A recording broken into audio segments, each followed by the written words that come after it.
great crowd. We've got a great community. We've got great support. And we got a great program to be proud of. And anytime you can play at home, I mean, you know, as a coach's talk, you got to go on the road, and you always say, you know, you got to be able to win, of course, but at the same time, I mean, playing at home is a great feeling. You know, it's where the kids practice. It's where they have their locker room. It feels comfortable, and they can focus more on the game at times because, you know, when you're traveling with 90 kids or 100 kids and support staff and coaches, a lot goes into that, and a lot, you know, from having water in the locker room to areas to dress, and we have younger kids getting dressed, you know, I mean, you know, outside the locker room. So there's a lot of intangibles, you know what I mean? So it's great to be at home. You know, I've had this question asked of me, so I'm going to ask it to you. When it comes to scheduling, folks look at college football, say Marshall, for example, they know, all right, they got basically 4 games that they need to schedule beyond what their conference games are. How is it for you guys when it comes to scheduling? You talked about, you know, you had 8 games on the road or something like that. How does it come to scheduling for you guys?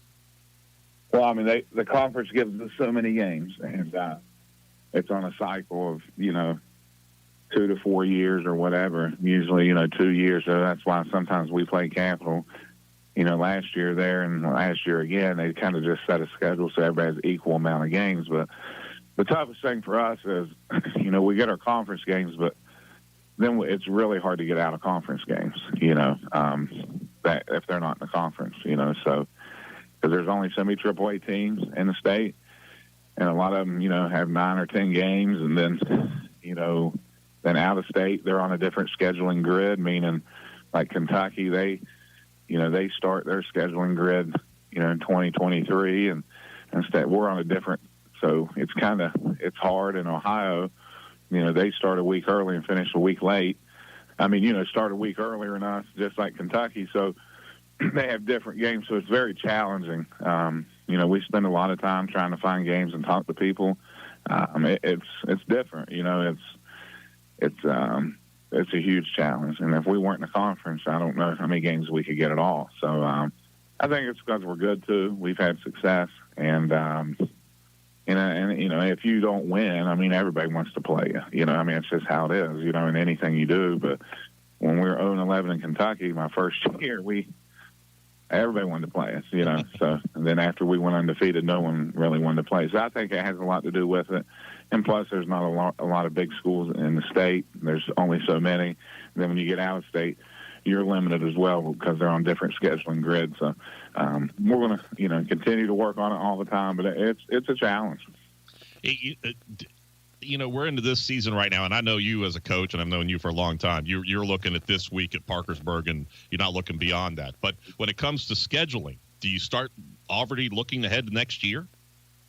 Yeah, I mean, I sent out an email probably 2 hours ago. I saw someone posted something, you know, in Kentucky. And so, yeah, I mean, you have to. If not, you know, it doesn't work out. And then sometimes it works out, and sometimes you have to work on it daily, and it never works out. And sometimes the game just pops up. I remember we picked up Parkersburg South. That just kind of fell in our lap, you know, last minute. We got a 2-year deal, and it worked out, you know. And sometimes it happens like that, and sometimes it doesn't. And so it's kind of like you just got to, you know, look for it. And when you see it, go after it. And sometimes it works, and sometimes it doesn't. So it's, yeah, you're always, I don't think it's a, you know, area of concentration right now, but when you do hear or see or you post something, I think you always got to have it out there because it's always such a tough challenge. Good stuff to be able to learn that a little bit, and I know the fans probably appreciate it too. Hey, we'll have more with the head coach of the Cabell Midland Knights, Luke Salmons, right after this timeout here on 97.9 The River. Wallace Funeral Home has been honoring families and their loved ones with comfort, care, and dependability since 1943. Locally owned and operated with 2 locations serving Barboursville and Milton. Honor your loved ones' legacies with Wallace Funeral Home. Realtor Valerie Leggett of Cornerstone Realty is a proud supporter of Cabell Midland football. Valerie specializes in residential and commercial real estate in the tri-state, especially in the Barboursville, Milton, Hurricane, and Tays Valley regions. Call Call Valerie today on her cell at 304-638-4047 or visit CornerstoneRealtyWV.com for more. Valerie Leggett of Cornerstone Realty. No fancy punchline, just great service. As a former Cabell Midland High School employee, Valerie says, go Knights. Bridgeport Equipment wishes Coach Luke Salmons and the Cabell Midland football team the best of luck this season. Bridgeport Equipment, located at 6777 Mears Creek Road in Barbersville, is your official. The spirit of competition. You see it throughout the community. Friends and neighbors challenging themselves in whatever they do, giving it their all. Since 1901, Putnam County Bank is right there with you, competing for your business, stepping up for our community, and moving our region forward. That's why Putnam County Bank is proud to be your hometown bank, making our community stronger, all while striving to be the best, helping you develop and grow. That's the goal of Putnam County Bank. Reggie Bush had something important taken from him, so Wendy's is returning it. It gives me great honor to return this to Mr. Reggie Bush. The Pretzel Pub! Let's go! Back with its rightful owner. Come on. That's right. Don't touch my burger. Yes, sir. Y'all can't take this one away from me. We haven't told him it's back for a limited time. Choose wisely. Choose Wendy's Pretzel Bacon Pub Cheeseburger. The Marshall Orthopedics High School Game of the Week, presented by the Marshall Sports Medicine Institute and Cabell County Schools, is brought to you in part by Jason W. Elkins at Elkins State Farm Agency. Jason can help you find coverage that works for you. Jason W. Elkins, State Farm Agent, 4346 5th Street Road, Huntington. TaxMasters ProBooks Plus is your tax and bookkeeping specialist. Visit TaxMastersProBooksPlus.com or call 740-867-8333. Kindred Communications, radio, digital, events, print, kindredcom.net. Fueled by your neighborhood Parmar stores. The culture here at Mount West is to facilitate student success in a variety of ways. Students know that somebody cares. They know that there's somebody on the other table that is willing to do everything they can to make them successful. Somebody can walk in the door not knowing what they want to do, and they can talk through what their options might be. There's a program or a pathway for you here at Mount West. We have a pathway for anybody.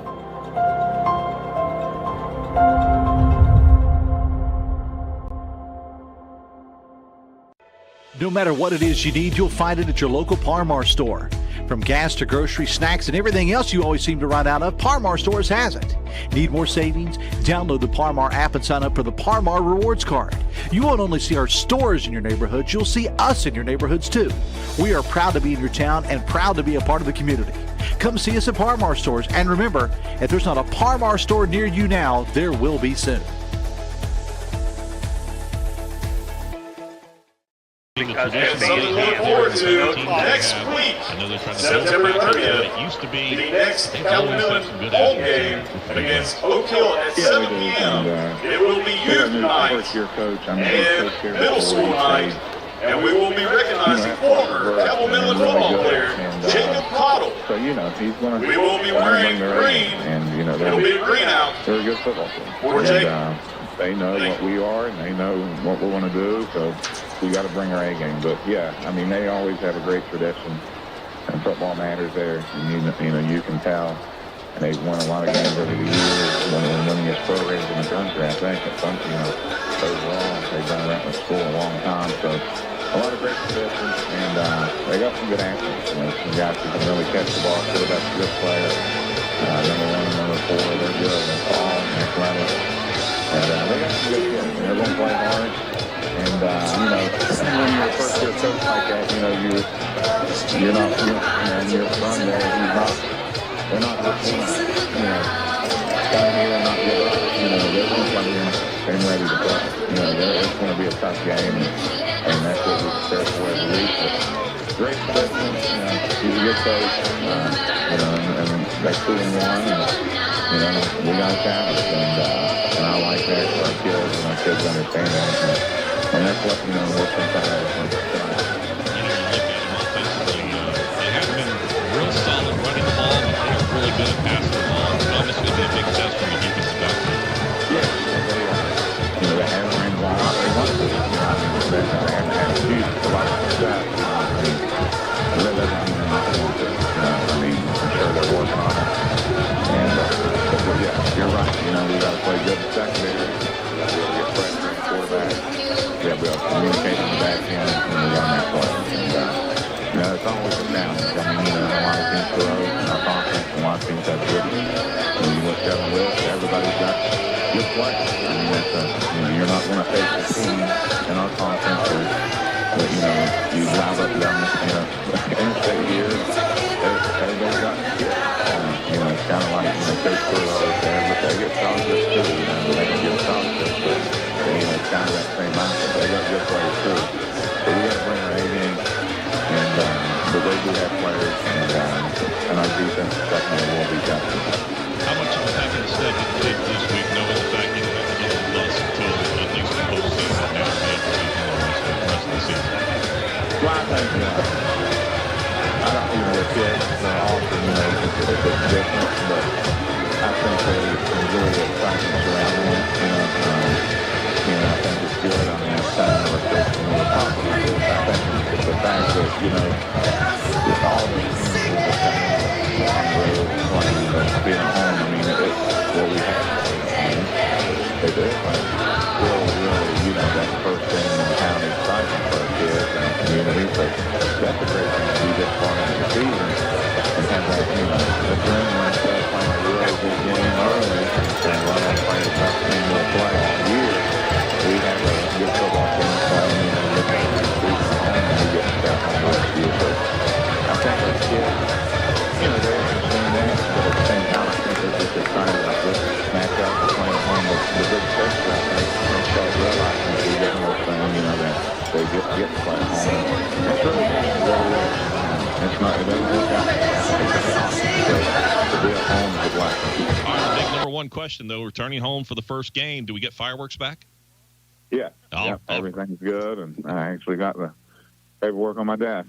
Yeah, we're good, and they'll be ready. So. All right, it'll be awesome indeed. Coach, best of luck tonight. Let's get back home and enjoy the home stand here for the next month or two, and let's knock up some wins. Absolutely. I appreciate you. Thank you. Well, there you have it, folks. The head coach of the Cabell Midland Knights, Luke Sammons, as his team prepares to take on the Parkersburg Big Reds as we get ready for week number 5 of the high school football season. The Knights at home taking on Parkersburg. It's coming your way next right here on 97.9 The River. For over 135 years, Summit Community Bank has An injury at any age can be a game changer. But with walk-in clinics Monday through Saturday, the Marshall Sports Medicine Institute is ready to get you off the bench and back in the game. Marshall Sports Medicine Institute takes care of the herd.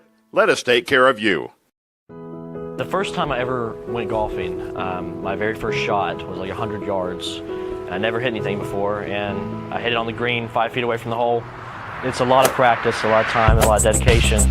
And whenever you get to a certain level, you can kind of reap the rewards of that. Never stop experimenting. As long as you stay steadfast in your beliefs, it'll work out. Hey Google, can you order me a McDonald's Happy Meal, please? A Happy Meal is a form of kids' meal sold at the fast food restaurant chain McDonald's since June 1979. I already know that. You know so much. I admire that. Hey Google, I'm waiting for my Happy Meal. Happy Meal? I'm not sure. I like a girl toy in my Happy Meal, chicken McNuggets, Go-Gurt, and an apple juice. Sorry, I don't know how to help with that yet. Mom! Hey, Google's not working! According to Wikipedia, the Happy Meal contains a main item, a side item, and a drink. Hey Google, I'll just get something from my mom instead.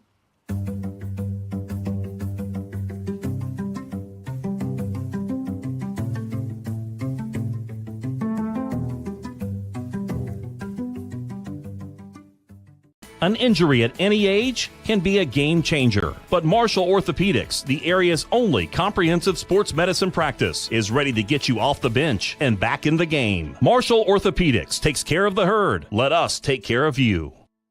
But when it's the sound of water gushing through your living room ceiling because a pipe burst inside the wall, there's reason to panic. I meant to go talk to the official to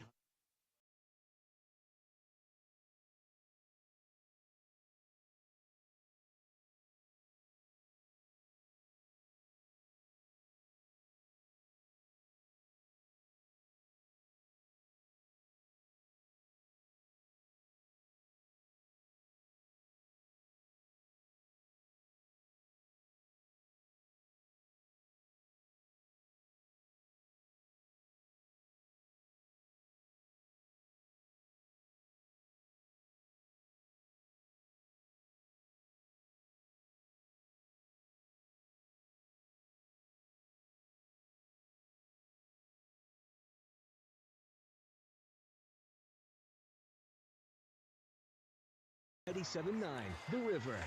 Jason Toy, Kim Bryson back here with you as we get ready to roll here tonight as the Cabell Midland Knights take on the Parkersburg Big Reds. And I believe the Knights have received. So the captains tonight, Ethan Bills, Sean Rouse, also Isaiah Hagley, and Ryan Wolf, the quarterback for the Midland Knights. And, of course, let's talk about the uniforms. Different combo here for you tonight. Red pants, red jerseys, pewter numerals trimmed in black, the pewter helmets with a block red M on either side. The teams are getting their final instructions from the coaches. We got about 2 minutes left here before we get ready to kick things off tonight here for week number 4 for Cabell Midland football, week 5 in West Virginia Class AAA. And for Parkersburg, they're coming off the loss against Parkersburg South, 55-7 last week. For Cabell Midland, a big win last week, scoring over 60 points in the victory against South Charleston. And Kent, this is a team that's starting to fire a little bit of momentum. I know that the competition hasn't been to what it normally is when you think of South Charleston and Capital squads, but they'll get a little better test here tonight with Parkersburg.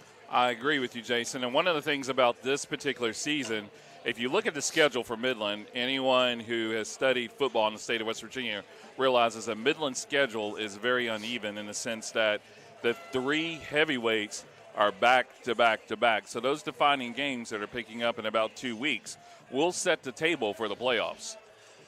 All right, we'll get ready to start things off for Cabell Midland. Going back deep for the Knights tonight, it will be Landon Nida. He'll be on the far side. And checking the jersey on the near sideline. On the near side, that will be Jaden Branch for the Knights. We'll get ready to tee it up here for Casey Stanley, the junior kicker, also wide receiver for the Big Reds. Final word from the officials. We're lined up as the Parkersburg Big Reds in their all-white uniforms, red numerals, will kick from left to right. Tee it up at the 40-yard line. The lights are on, and we are underway. Nida will get it at the goal line. Matter of fact, a yard deep, and it's going to be a touchback, and it'll give the Knights the football 1st and 10 to start things off here tonight. And I think last week, one of the things that, if you are a follower of this team, Midland is known for changing sort of their packages and depth. But last week they implemented more of a running back package where 3 running backs would come off, 3 running backs would go on. And it wasn't necessarily based on down and distance. It was based on how the coach was sort of reading the game. So you're looking at basically a full stable of running backs tonight. 1st and 10 for the 20-yard line, going from right to left for the Knights. We'll set the offensive line here for you in just a moment. Wideouts either way. Single setback is Jones. Wolf up underneath center will send a man in motion towards the near side. Handoff is to Jones. Hits the right side of the line. He's going to be wrapped up and pushed down there by a gaggle of white jerseys. Leading the way for the Big Reds, it was Zane Lewis for the Big Reds. A pickup of 2 yards on the play to bring up 2nd down and 8. And one of the things that's actually kind of unique, I think we have the debut of Isaiah Hagley, who is playing what's considered to be that weak side guard. I think they had some depth issues there and injury, so Isaiah, who normally comes in as a starter at tight end, is playing guard tonight. Yeah, he slid down to the middle. He's been getting a lot of reps there. He'll line up as the guard to the left side. Here goes Wolf, running the option to the right, keeps it himself, turns upfield, trying to get close to that 1st down, needs to get to the 30-yard line. He's going to get wrapped up and brought down at the 29-yard line, and it'll be about a yard shy of the 1st down. 3rd down and 1 coming up. Hurry up offense for the Knights. Wide out spread either way. Caden Bowen towards the near side. Single wide out to the far side. There's a man in motion. That's Roberts. He'll return back as Wolf will get the play call. Ball far hash mark. Play clock down to 15. Wolf takes a snap, hands off to Jones, hit immediately in the backfield.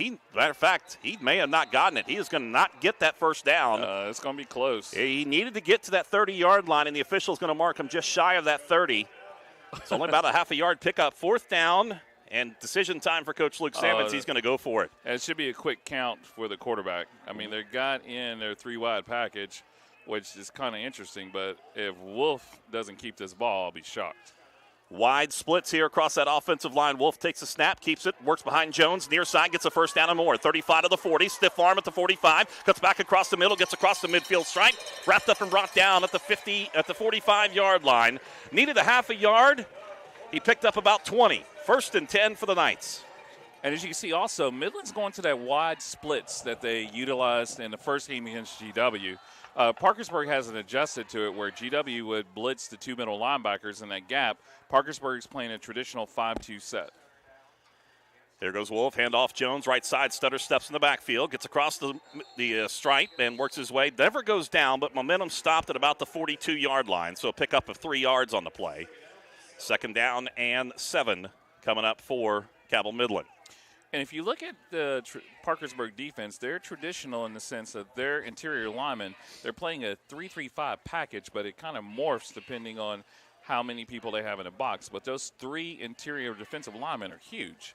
So, they should be able to clog it up. But the way that they're aligning, they're not getting any push. Lunsford will check in as a tight end now. First time the Knights have gone without 2 wideouts. Here goes Wolf. Hands it off to Jones. Gets a nice gap. Gets across the 40, down to the 35, and get enough for the first down. Move the chains for Cabell Midland with 9:07 left to play. The clock should stop here. They're going to say he's short. Just about 6 inches short. Official's going to stop. They're going to measure. That one looks awfully close. Now they say first down. Hey, they're just getting warmed up, man. It's cold out here. It's a fall night tonight.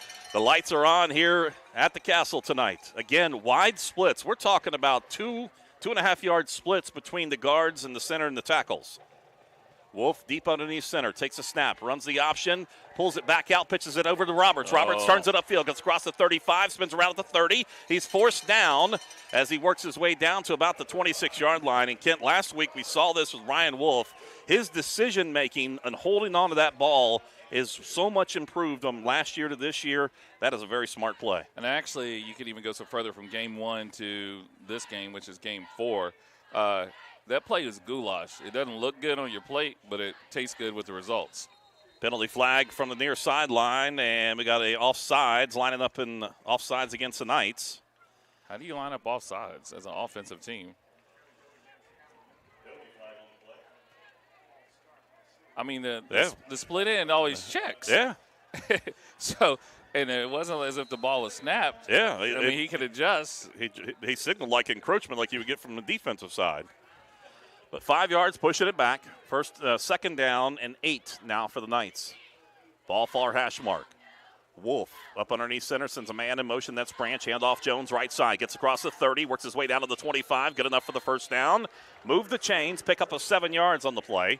1st and 10 for Cabell Midland from the 25 on this opening drive for the Knights. We're at the 7:50 mark here. And now they're going to stop the clock. I got to tell you, this offense, and this is really probably the thing, week to week it morphs into what it considers the weaknesses of its opponent. If you look at this traditionally, they're not going as fast as they did last week.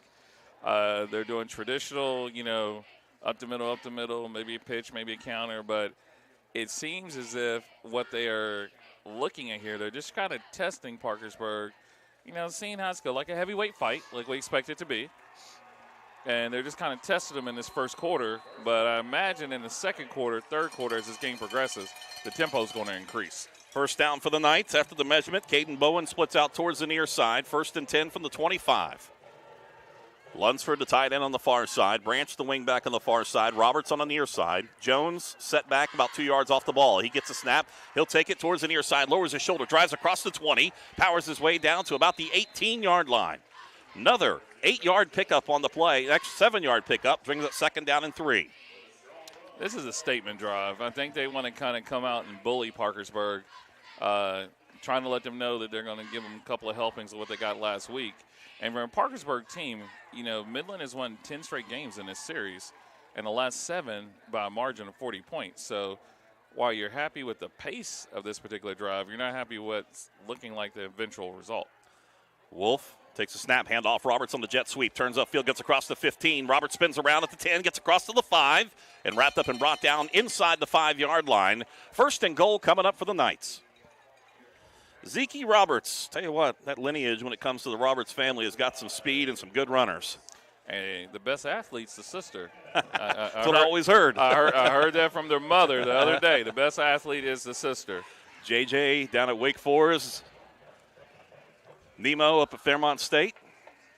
And Zachy to be determined. Zachy to be determined, exactly. All right, here we go out of the wishbone formation now. Handoff. This is Wolf. He'll keep it himself. Works behind that line. Spins around to the outside. He's going to be wrapped up and thrown down to the turf. He got thrown down pretty harsh. On the stop that time for the Big Reds. It's Grant Snyder, the senior linebacker.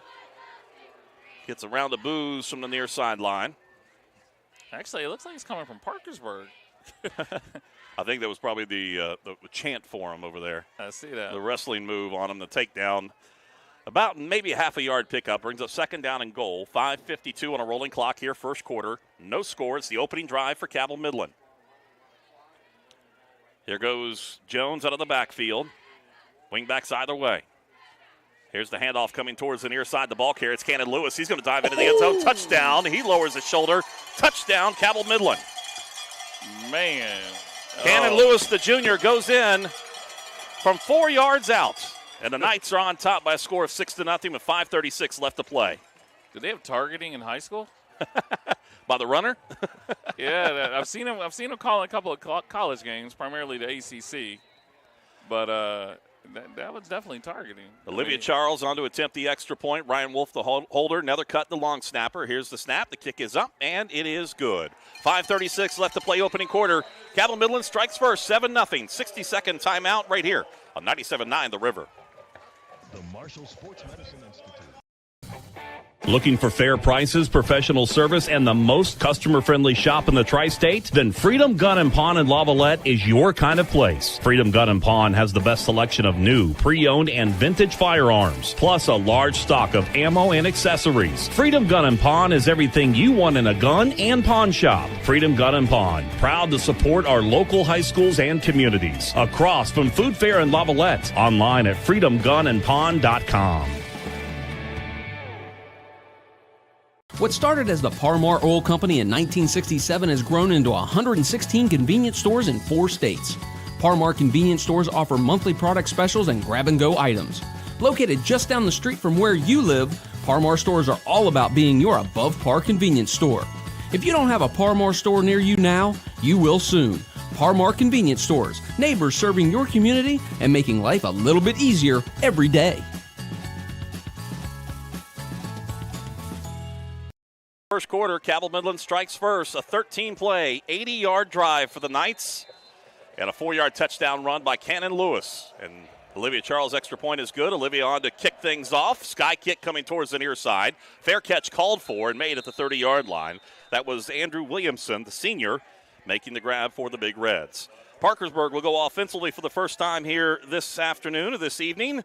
And the Big Reds will be led up by David Parson, the junior quarterback on the season. And Kent, this is a team that hasn't had great success running the ball this year, but they've had pretty decent success passing the ball. They'll spread it out to quite a few different receivers. And they will, and this is probably an extension of where they were last year when they lost everything Bryson Singer, who is their ultra back. He played quarterback, tight end, wide receiver, running back.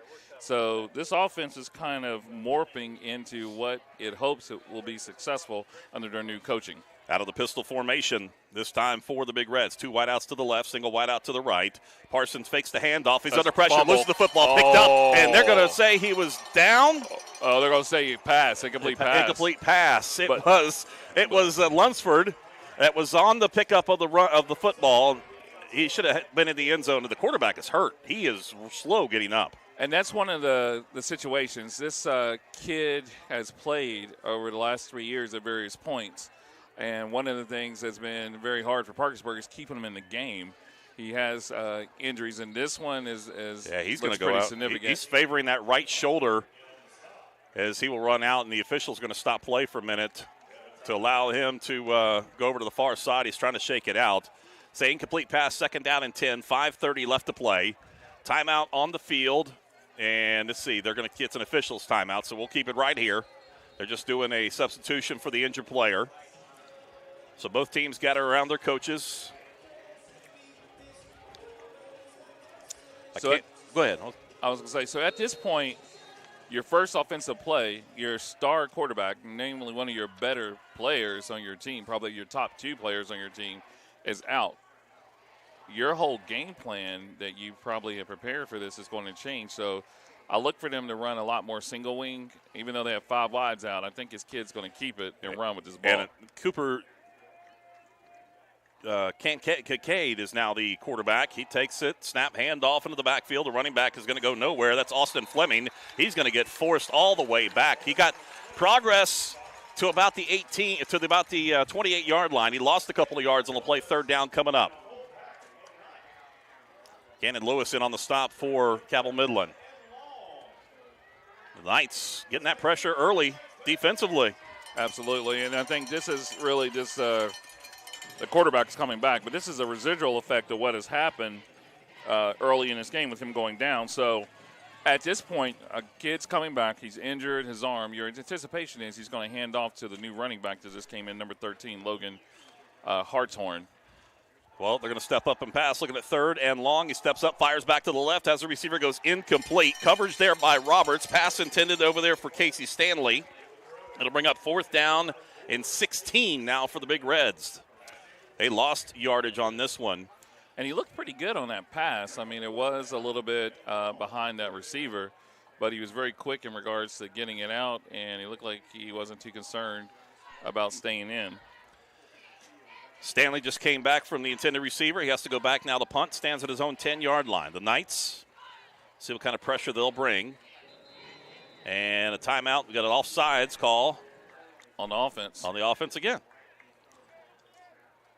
Okay. Little formation. Let's see. 1, 2, 3. No, he called offsides. 6, 7. All right, so this has to be a record. 2 offensive offsides penalties in the first quarter of a game by the same official. And if you're Parkersburg, you're now, instead of losing 6 yards, you're losing 11 here to start things off in the ball game. So you're already in the hole 11 yards. Here's the punt, end over end. It's going to go well over to the far side. Branch is going to let it roll, and smart roll. It'll go out of bounds just beyond the 50, and they'll mark it out at the 47-yard line. So the Knights will take over 1st and 10 for their second drive after a good defensive stance. And the Knights looking to add more points to the board. They're on top 7-0 with 4:33 left to play here in this opening quarter. And this is a sort of a continuation of what happened late in the second quarter of last week's game where Parkersburg was pretty much about 6 points away, and they got an interception. They got held on an interception, and then South scored, I believe, 2 touchdowns in the last minute of that first half. So, I mean, when Parkersburg has problems, those problems come fast and they come quick, and they come at the worst times in games. All right, here goes Wolf, keeping himself. Gets a nice open alley, works across the 50. Nice side step to the right, gets across the 45, getting to the outside of the 40. He'll get wrapped up and brought down at the 36-yard line. Good run for Ryan Wolf of about 18, making maybe 19 yards on that run for Wolf this time. He gets it all the way down to about the 36-yard line. 1st and 10 for the Knights. And look at the tempo. You remember the first drive was very slow, very methodical, but Parkersburg lacks depth. Pretty much out of their top 22, you're going with only about 11 to 12 players. So the pace is going to increase for Midland offensively because they're going to try to drive it down their throats. Handoff coming towards the near side is Branch. He's going to be wrapped up and brought down on the backfield once again for the Big Reds on the stop. This guy's had a pretty good night so far. Grant Snyder, he's been kind of leading the things defensively for the Big Reds, and a loss on the play. Brings it back to the 40-yard line. So 2nd down and 14 coming up now for Cabell Midland. Just adding stats right here. Definitely one of the things I think they're going to know. They're going to run away from that Mike linebacker. He is tough. Football in the middle of the field. Wingbacks either way. Lunsford the tight end on the far side. Branch comes in motion. Wolf looks like a busted play. Wolf tucks it and run. He's going to try to make something out of nothing. He got stood up at the line of scrimmage and fell forward to pick up a couple of yards on the play. And on the stop for the Big Reds coming up was Matthew Stolniker. And that was Grant Snyder. He actually penetrated. Hagley's a very good athlete, very strong athlete, but he drove Hagley all the way back. So it made it look like Hagley was the intended running back. It actually was a guard that got pushed back at the point of exchange. Wolf up underneath center. Parkersburg shows blitz. Wolf takes a snap, gets it to Jones, right side. Jones trying to power his way, and he's going to be stood up there at the line of scrimmage.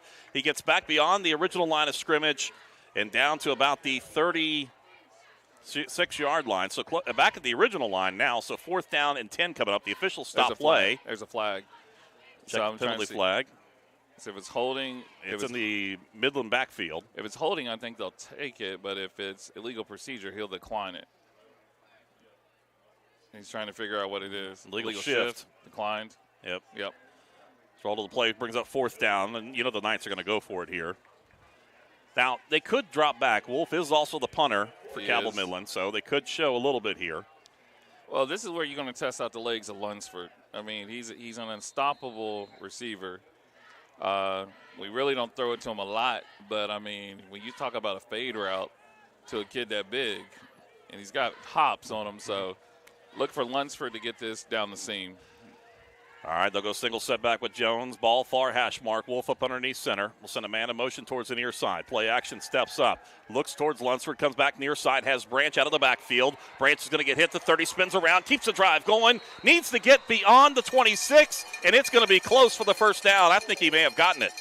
Hey, I know this kid, and I know that on paper I think he's listed at 5'8". He may be 5'8 and a quarter on his measurement. We'll see what they do here. Jaden Branch, the junior, nice reception with that second move that he made and trying to stretch out. It's going to be close. They're going to have to bring the chains over from the far side to measure it. If you're the coaching staff on the near side, you're going to say, oh, that's a first down. Big Reds are saying on the far side it's not. So we'll bring the chains far side towards the near side just to make sure. With 2:23 left to play here in the opening quarter, Cabell Midland on top 7-0. If they can get the first down on this one, they will have converted 2 fourth-down drives or 2 fourth-down plays in this first quarter. We'll see with the reaction. Short. Nope. It's going to be short by about 2 inches. Yeah. You can't see the measurement, but you can see the reaction of the players. I was going to say, I got to tell you, Lunsford was kind of open down that seam when he took off. But, you look at a play like that and you just put something on film. I think it was a good play all the way around. I mean, if you get to that point and where you are playing defensively, you're pretty much maybe traded 6 yards. Yeah. So on the season, Parkersburg averaging about 254 yards, about 237 yards a game. They give up 354. So far, they get up a lot of yardage to the Knights. They're negative 16 in the hole right now. All right, handoff to the running back coming through on the near side. That is Logan Hartshorn. Horn zigzags his way towards the near side at the 30. Wrapped up and brought down there after a 4-yard gain. 2nd down and 6. At what point in the first quarter do you start looking and worry about fatigue? Because, that first offensive series for Parkersburg went very quick. The first defensive series for them went very long. So, at this point, these kids are probably getting fatigued. Wide outside the way. Parson out of the shotgun, has it back to his left, gets a pass over, the swing pass. The receiver makes the grab, gets across the 30, 35, and close to the first down. And on the reception, I believe that is a first down for them. It's Anthony Ice. In the short. They're marking him short. And they mark it back. He thought he had it.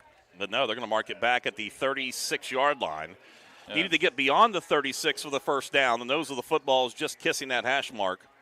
No, they're going to go ahead and give it to him. Wow. No measurement on that one.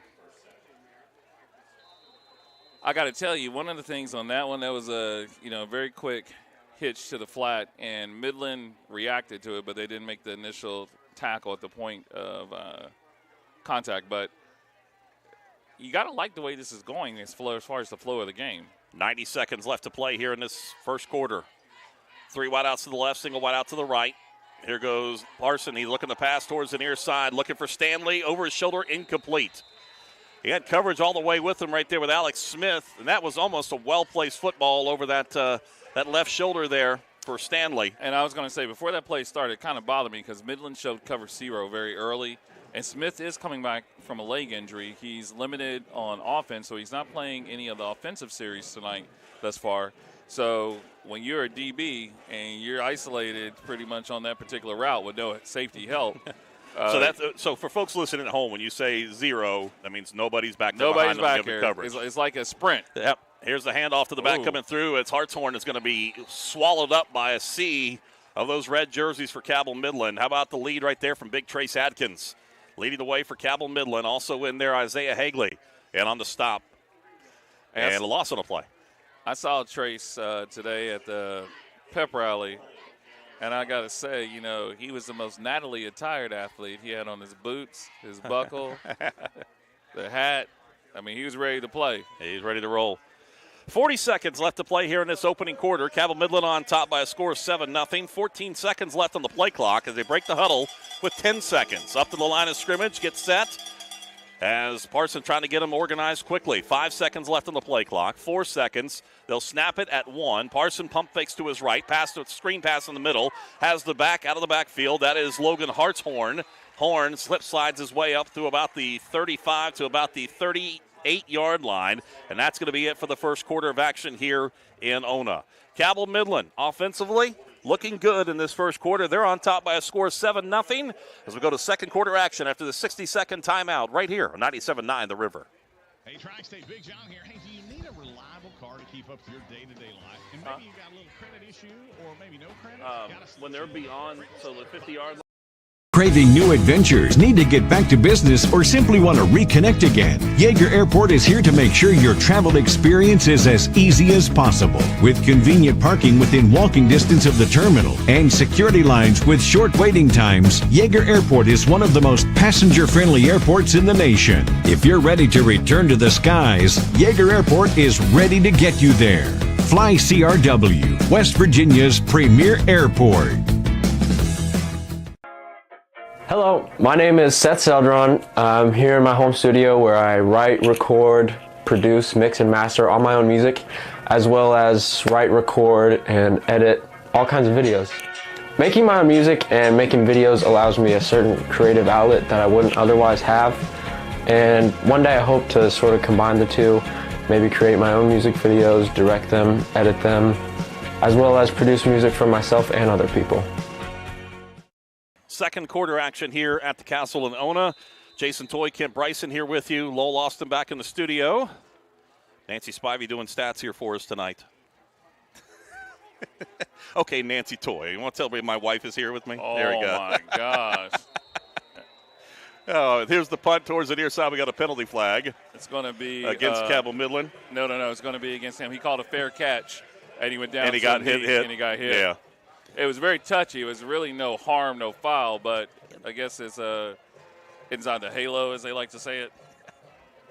Yeah, they didn't leave enough of the room there for him. I want to point out when Jason mentioned our statistician, who's doing an excellent job, he should have put happily married Jason Toy. There we go. Happily married. She's using her alias, so. All right, 1st and 10 now for Cabell Midland here to start things off in this second quarter. 11:52 left to play first half. Knights on top 7-0. Officials having a discussion now. They shouldn't wave it off because he gave a fair catch and he also went to the knee. He hasn't called it. He's announced it as a personal foul, but that has not been called by the officials. They're discussing. Yeah, so the officials continuing the discussion. And hello to all of you checking in with us, too, on our Kindred Digital Sports Marshall Orthopedics High School football digital football game of the week. Fueled by your neighborhood Parmar stores. Thank you all for checking in with us on the video side of things here tonight, along with Cabell County Schools. On the radio side, 11:52 left to play here first half. Discussions continue. Matt Kimes, the first-year head coach for the Big Reds on the far sideline. Getting the final instructions. They're going to mark it back. This should put the football close to the 50-yard line. I'm still waiting for the call. Personal foul, late hit. I mean, is that what they're going to call it? He didn't. He really hit him. When he caught the ball, he went down to a knee. And then got hit. But, yeah, so that'll be personal foul. All right, wingbacks either way. Lunsford is the tight end towards the near side, the short side of the field. Bowen split to the far side. Jones a single setback. Official sets the play in motion. Wolf sees blitz across the line. Cannon Lewis goes in motion. Handoff Jones. Breaks a tackle. Gets across the 50, 45. Dives his way across the 40. Inside Parkersburg territory to the, they're going to say he was down at the 40. Now, back check that. Now 38. 39. This is kind of a unique situation because they're going with traditionally two fullbacks, but they're still in their traditional sort of wing T format. Yeah. So instead of going with that wingback or tailback that's traditionally smaller, they're actually putting in a bigger blocking back. Cannon Lewis has the single touchdown so far here tonight. He lines up at the wingback near side. Roberts in motion, returns back to the far side. Wolf will send now Cannon in motion. It'll be Wolf that'll keep it on the option. Turns upfield, gets across the 35, still on his feet to the 30. Stretches out as he works his way all the way down to about the 28-yard line. Another first down for the Knights. I know what you're going to talk about as Lunsford. Michael Lunsford he drove his defender about 30 yards down the field. They were getting reacquainted. I'm not going to say this man's making pancakes. I'm going to say he's making pastries. He's got crepes because he drove them all the way back to France. or at least Paris, Kentucky.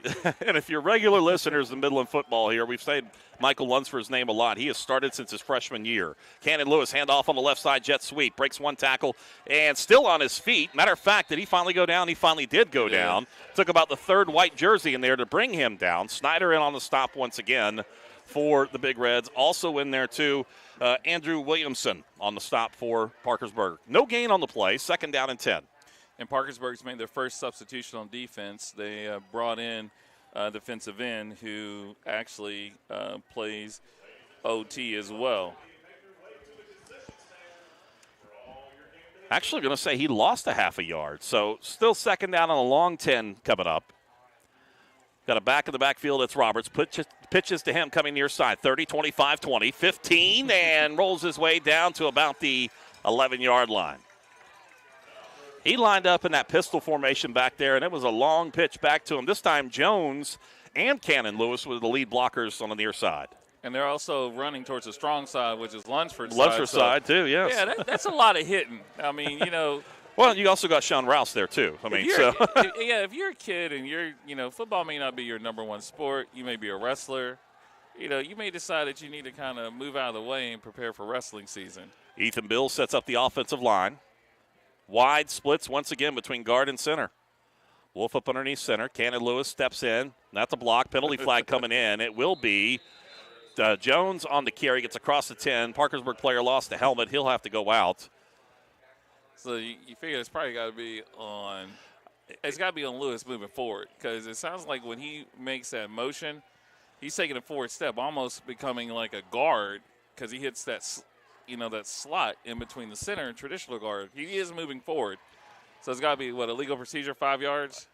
Illegal shift, yeah, because he's stepping forward into the gap. Mm-hmm. A little too early.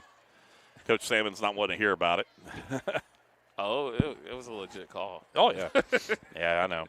9.5 minutes left to play first half. 7-0 our score. Cabell Midland on top. Look, he's talking to him. He's telling him. He's like, hey. Caden Bowen gets the play call in for Coach Luke Salmons. Ball near hash mark at the 19-yard line after the penalty. 1st and 15 now for the Knights. Have to get beyond the 4 to pick up the first down. Ball near hash mark. Single setback is Jones. Lewis, 2-minute motion. No. There goes the penalty flag. The Wolf in a busted play, so this one will come back again. So we're going to be looking at 2nd down and about 20, first down and 20. I was going to say, they look like NFL blitz. Yep. you had a lot going on right there.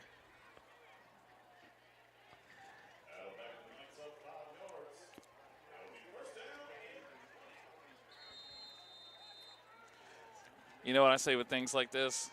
I look at this as a way of running different plays. Yeah. So they have a play lined up. They're calm. They're ready to go. I say they get 10 yards back on this down. Gives a little bit more to work with.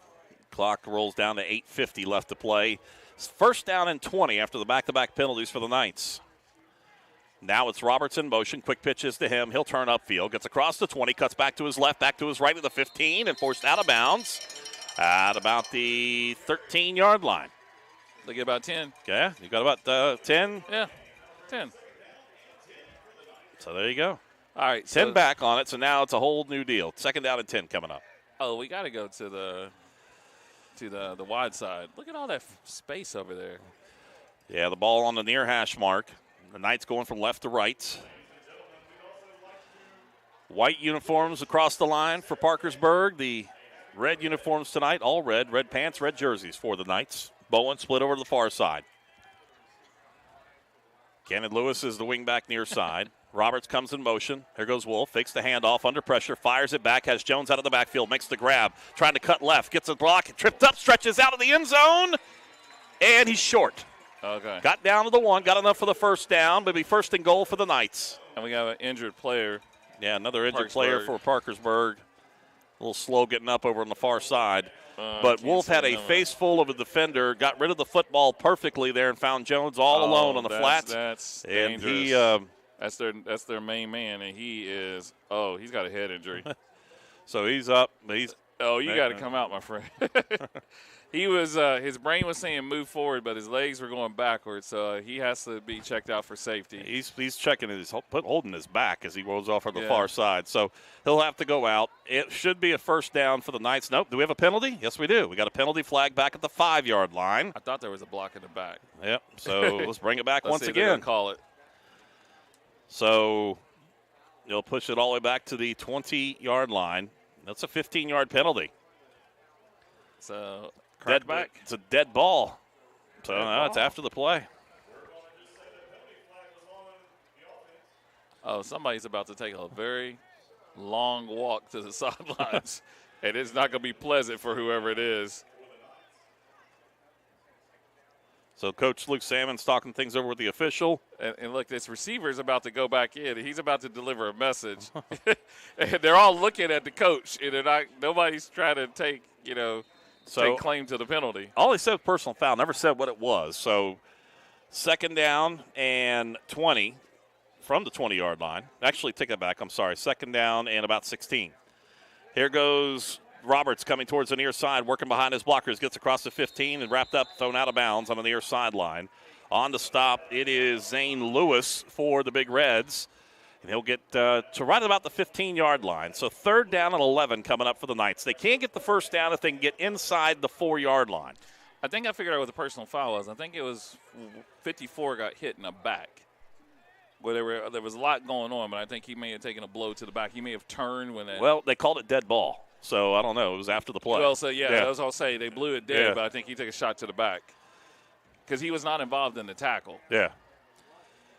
All right, here we go. Split over to the far side. Ball near hash mark. Wide splits once again. Jones up out of the backfield. Wolf up underneath center. Lewis goes in motion. Handoff is to Lewis. Left side. Breaks a tackle there. Side steps. Gets over to the left. Penalty flag is down. He falls down just beyond the 10-yard line. That might be a face mask. Yeah, I was going to say it should be a face mask. Against the Big Reds. Penalty flag coming over from the far sideline. And it was that first hit that he took at the line of scrimmage, and it is a face mask, what they're signaling. See if it's going to be a 5-yarder. It is a personal foul, 15. That'll be automatic first down. So the Knights get the first down the penalty way. This has literally been the fastest, slowest game ever. Like, we're in the middle of the second quarter. Well, I know. I could tell how things are progressing because we haven't had a lot of breaks yet. Yes, that's true, the thing. True. When it comes to the radio side and on the TV side, we haven't had a lot of timeouts yet. So they've been keeping the play in motion here quite a bit. All right, we're inside the 5-yard line. Ball far hash mark. First and goal, actually 3rd and 1. So they still can get a first down. Ball just to the right of the 5-yard line. They need to get about a yard for the first down. 3rd and 1. Wolf keeps it himself, turns upfield, cuts back across the middle, pushes his way to the end zone. Oh, something's going on. And he's in. Touchdown. Good. All right.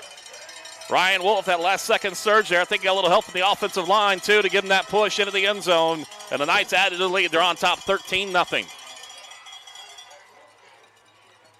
Ryan Wolf on a 4-yard push into the end zone, and Olivia Charles on to attempt the extra point.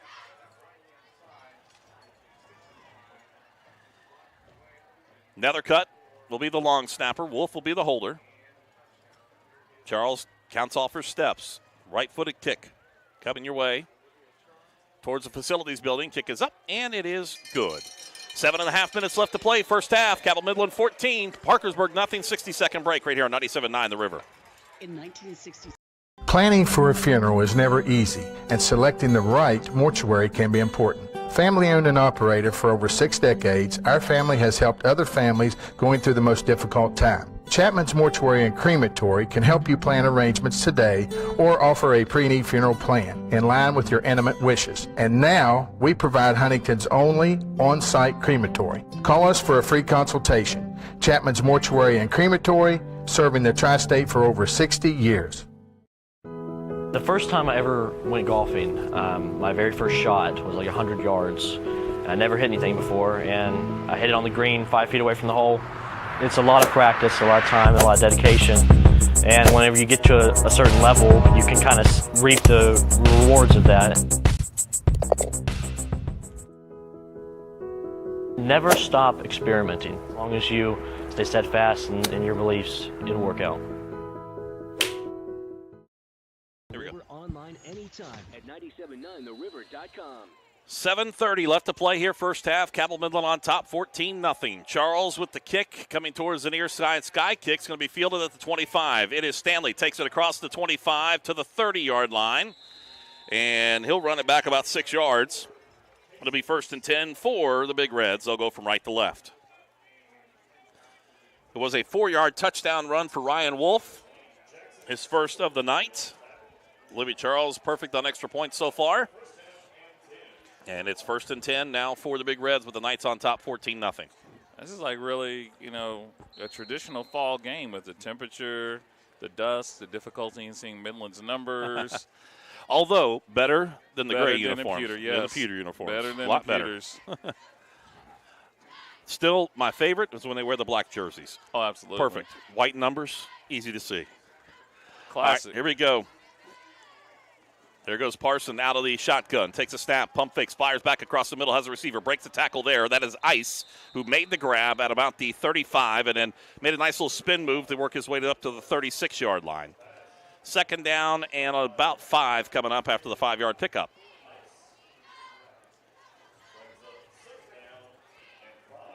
So what do you do as Parkersburg? You really want to try to at least maintain possession of the ball and, run as much time as you can off this clock. Hopefully you can score, but you really don't want to give the ball back to Midland when any significant time left in the second quarter. You want something positive to happen before you go in. We've got offsides called against the Knights. Yeah. And when you jump offsides, that'll bring you on out. So jumping offsides for Cabell Midland, that is Braden Ryder. Yeah. He comes off, and Lunsford will go in. Yeah, and I got to tell you, coaches like to have something to coach. So I think the defensive line coach got a little happy when that happened, so he could come back and he got something to say. Because otherwise, it's been pretty great. Oh, they did it again. And this time it's Lunsford that jumps off sides. No, it's Ruley. Yeah. Let's see who runs out. I think it's gonna be 63. Look, they both come. He's taking them both. Isaiah Hagley will check into the lineup now for the Knights. And Edwards. Edwards checks in. Matt Edwards. Going out will be Grant Snyder. Going out for the Knights will be Sean Roos. All right, here goes Parson. Keeps it himself. Whirls over to the right side. Gets across the midfield. Gets an open lane to the 45, to the 40, to the outside. Wrapped up and brought down on his far sideline at about the 37-yard line. Nice run on the draw play that time for Parson. And some positive yards now for the Big Reds. And I think this is where, if you're Midland, particularly with a young team, you have to be concerned because Midland has shown a propensity, once they have a lead, that they get kind of lax in that defensive linebacking core, the secondary. They start watching a little bit more. We've seen a few mental breakdowns here with jumping off sides on back-to-back plays for the Knights. They try to hold strong here with two wide outside the way for the Big Reds. Parson all by himself in the backfield. He'll send a man in motion over to the far side. And now he lines up as a pistol on the far side. That's Fleming. Handoff is to Fleming up the middle. Gets across the line of scrimmage, down across the 35. And fumble. The ball came out late. And they're going to say he was down. Okay. But it was all the way down to the 34-yard line. 2nd down and 8 coming up after the 2nd down and 7 after the 3-yard pickup. So what you're seeing now, and the reason why there seems to be some hesitation, Parkersburg is sending more receivers offensively, which is causing Midland to play coverage. And with their focus on coverage, they're pretty much isolated man-on-man. Against the O-line versus the backs. So he's just reading the number of defenders in the box.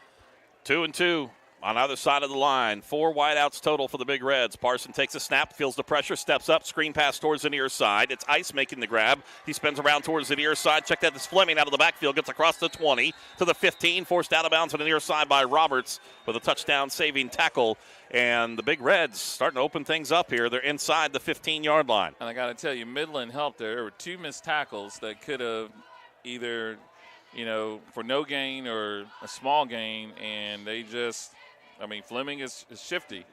But notice the pressure they put on him. They want him to make a decision. So look for them to apply that same type of pressure and look for them to possibly see if one of these linebackers can jump one of those quick passes and take it to the house. Robinson splits over to the far side along with Stallnicker for the Big Reds. Out of the shotgun, Parson takes a snap. Now the pressure, fires back over to the right side, has a receiver corner of the end zone, goes incomplete, intended for Anthony Ice. And it goes out of bounds, and it'll be 2nd down and 10 coming up. And that was really good coverage by Ray Williams. He's playing sort of that spur bandit position, which is a hybrid linebacker safety. All over the place. Yeah, he's giving up some inches, but he wasn't giving up space, so he really didn't allow the receiver to make any adjustment. The receiver had to continue running that route, whereas if Ray wasn't there and he could adjust, he could have just turned around and just caught it. Ice splits over to the far side. Stolniker there as get ready with 2 wideouts towards the near side. Look for an inside slant. Here's fakes the handoff. Parson keeps it himself up the middle. He's going to be wrapped up and brought down. Nice little host there of red jerseys for the Knights in on the stop and on the bottom of the pile. Getting up slowly for Cabell Midland. That was Isaiah Hagley on the stop. Under 5 minutes left to play here. First half, the Knights on top, 14-0. We talked about a slant, and what we mean by that is that there's a receiver who's a slot. He has a receiver on the far side of him. He's generally close to either a tight end or a tackle, and what he wants to do, he wants to go, if you had to say it, to the left. So in this particular position, that to the left is open. Here goes the snap from Parson, fires back. The receiver goes incomplete. It was behind him on Anthony Ice, and it'll bring up 3rd down and 10. And that's the play I would have ran, but I would have ran it a little bit more towards the inside to the end zone. He gave him an option route, and he cut it to the right where he should have went into the left. 4th down and 10, and on comes the kicking unit for the Big Reds, trying to get some points here out of this drive. They will tee it up, and it will be Stanley. That will be the kicker. Kincaid is the holder. And I think Stanley has made all his kicks this year. He had a 46-yarder earlier this year. He's got a nice kick. Splits the uprights on this one. It is good from 24 yards out. Actually, check that from 34 yards out. It is the Big Reds getting on the scoreboard for the first time. It is Cabell Midland 14, Parkersburg 3, 60-second break right here, 97.9 The River. Look at the numbers on the New and convenient way for you to save. Introducing Clip and Save digital coupons. Just go to your local food fair, sign up for Cart Cash, then set up an online shopping account at foodfairmarkets.com, and you're ready to start clipping. Use your food fair app while shopping and clip your item right there in the store. Your savings will be applied as you check out. It's quick, easy, and convenient. Save on all your favorite items with Clip and Save digital coupons. Food Fair, where convenience and quality meet. No matter what it is you need, you'll find it at your local Par-Mar store. From gas to grocery, snacks, and everything else you always seem to run out of, Par-Mar stores has it. Need more savings? Download the Par-Mar app and sign up for the Par-Mar Rewards Card. You won't only see our stores in your neighborhoods, you'll see us in your neighborhoods too. We are proud to be in your town and proud to be a part of the community. Come see us at Par-Mar stores, and remember, if there's not a Par-Mar store near you now, there will be soon.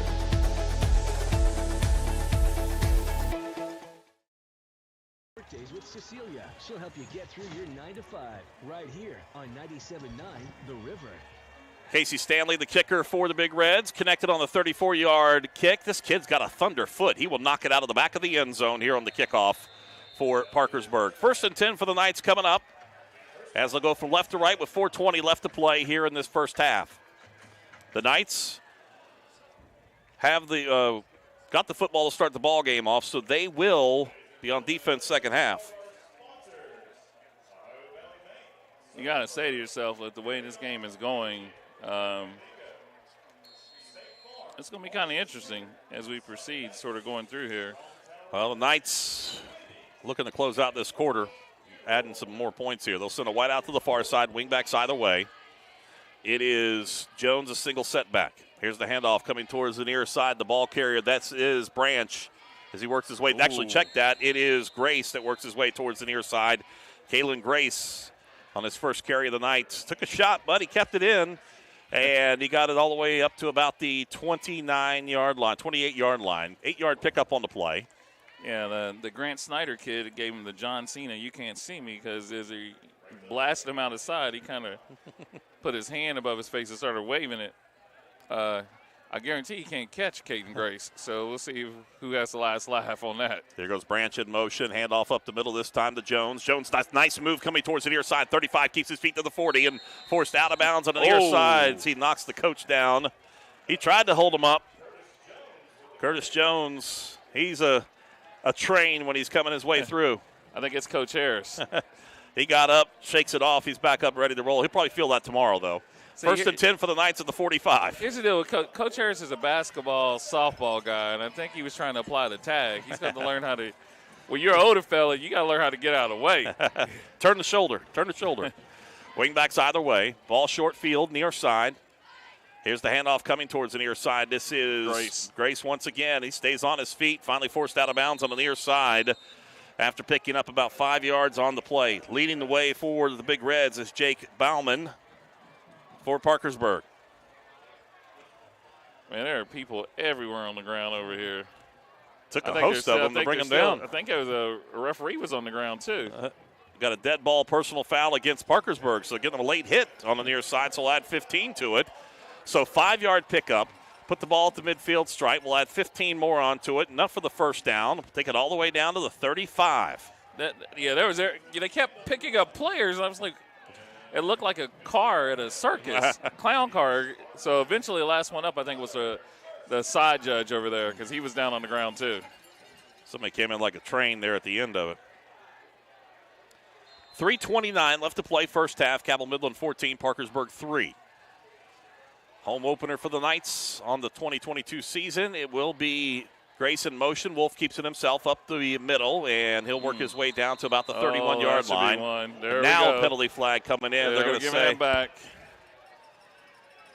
And I got to tell you, it was warranted. The way this game is being called, you know when you have a Big Red flying in the air like confetti and two Midland players, and it was a freshman. So we got first. Did they call it dead ball? Dead ball. So second down. Second. And let's see, 10, 23? About 23 yards. Ball near hash mark. Pitches to Cannon Lewis. Penalty flag. They're going to get Lewis for going early. And this one, although I think that one came from the other side too. I think came over from the Parkersburg side. We'll see. Third down and about 22 and a half. Ball far hash mark. Jones single setback. Wolf up underneath center. Looking to pass. Steps up. Fires back over to the far side. Looking for receiver. Goes incomplete. Nobody was kind of there. He kind of found a empty patch over on the far side between Bowen and Grace, and it goes incomplete. Fourth down coming up for the Knights, and they're punting on this. Looks like they're going to punt this one away. First time we've seen the punting unit in a while for Cabell Midland. Another cut. Wearing Dad's number 84 out there. Come out for the long snap.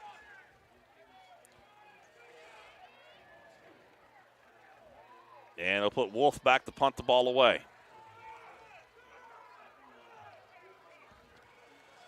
Back for the Big Reds. It is Aiden Cook.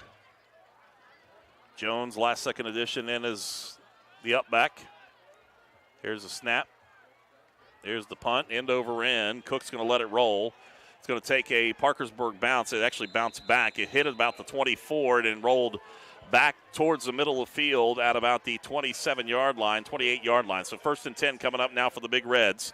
2:22 left to play in this first half. That's not the drive the Knights were looking for. They wanted to kill some of that clock. Instead, they went backwards on it. Well, I got to tell you, they're playing kind of undisciplined, and we've seen this before. Midland will go through phases where Midland beats Midland. Mm-hmm. So you think about what happened here. It started with that one particular, dead ball, and it changed the whole aspect of that particular offensive drive. So at this point, they got to play stout defense, at least play it even to not give up any points. Parson out of the shotgun, feels the pressure, rolls out to the right, gets rid of the football, has a receiver making the grab at the 34-yard line. The players say incomplete. The officials say that ball was on the ground. He took a neck snap. Took a shot. He's still down. The receiver's down. The officials still discussing if the ball was complete or not. It's very simple. When the ball makes contact with the receiver, they're going to call a penalty flag. Is there targeting? They're probably going to call horse collar. He flipped him. I just heard some words, so there may be a second one coming. I've heard some words expressing their particular point of view, but it looks like it's going to be against one of the linebackers. I don't think it's going to be targeting, but when that player went down for the ball, It looked like his neck snapped, so either the Midland player came across his head or had grabbed him, maybe like a horse collar. The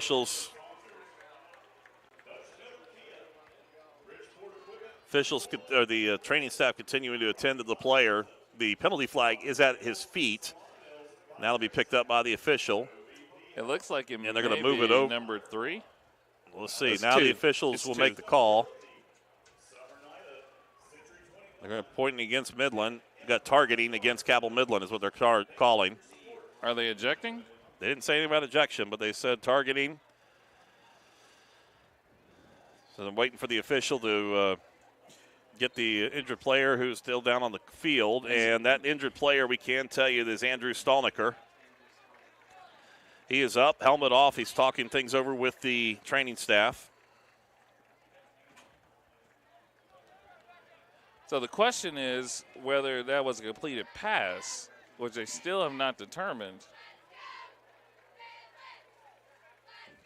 Probably went incomplete. And yeah, then by they the way, marked it's 15. placed, yeah. Yep. Yeah, so it's up to the 44-yard line. 1st and 10 for the Big Reds with 2:03 left to play in this first half. Stepping back into the pistol motion now is Fleming. Handoff is to Fleming, works behind the block, cuts back towards the near side, gets a nice move to the 50, down to the 45 to the 40-yard line. Fleming with a beautiful run that time, gets the football all the way down to the 40-yard line. Now, Parkersburg is hurrying up, but really there's no need to. They have all 3 timeouts. Officials stop play now. They didn't have the chain set. No, they're still discussing something over there. I think the chains are tangled up, too.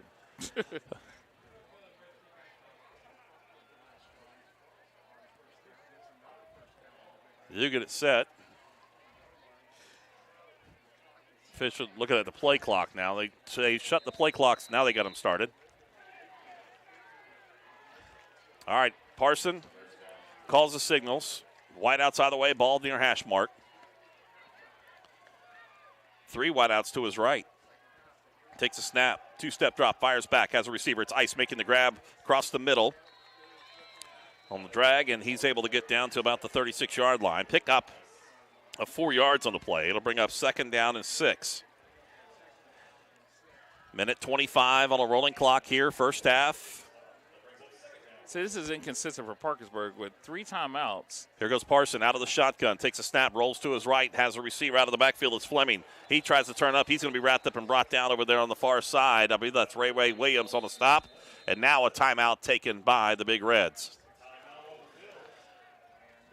We'll take a quick 30-second timeout with 1:10 left to play. It's Cabell Midland 14, Parkersburg 3. 30-second timeout here on 97.9 The River.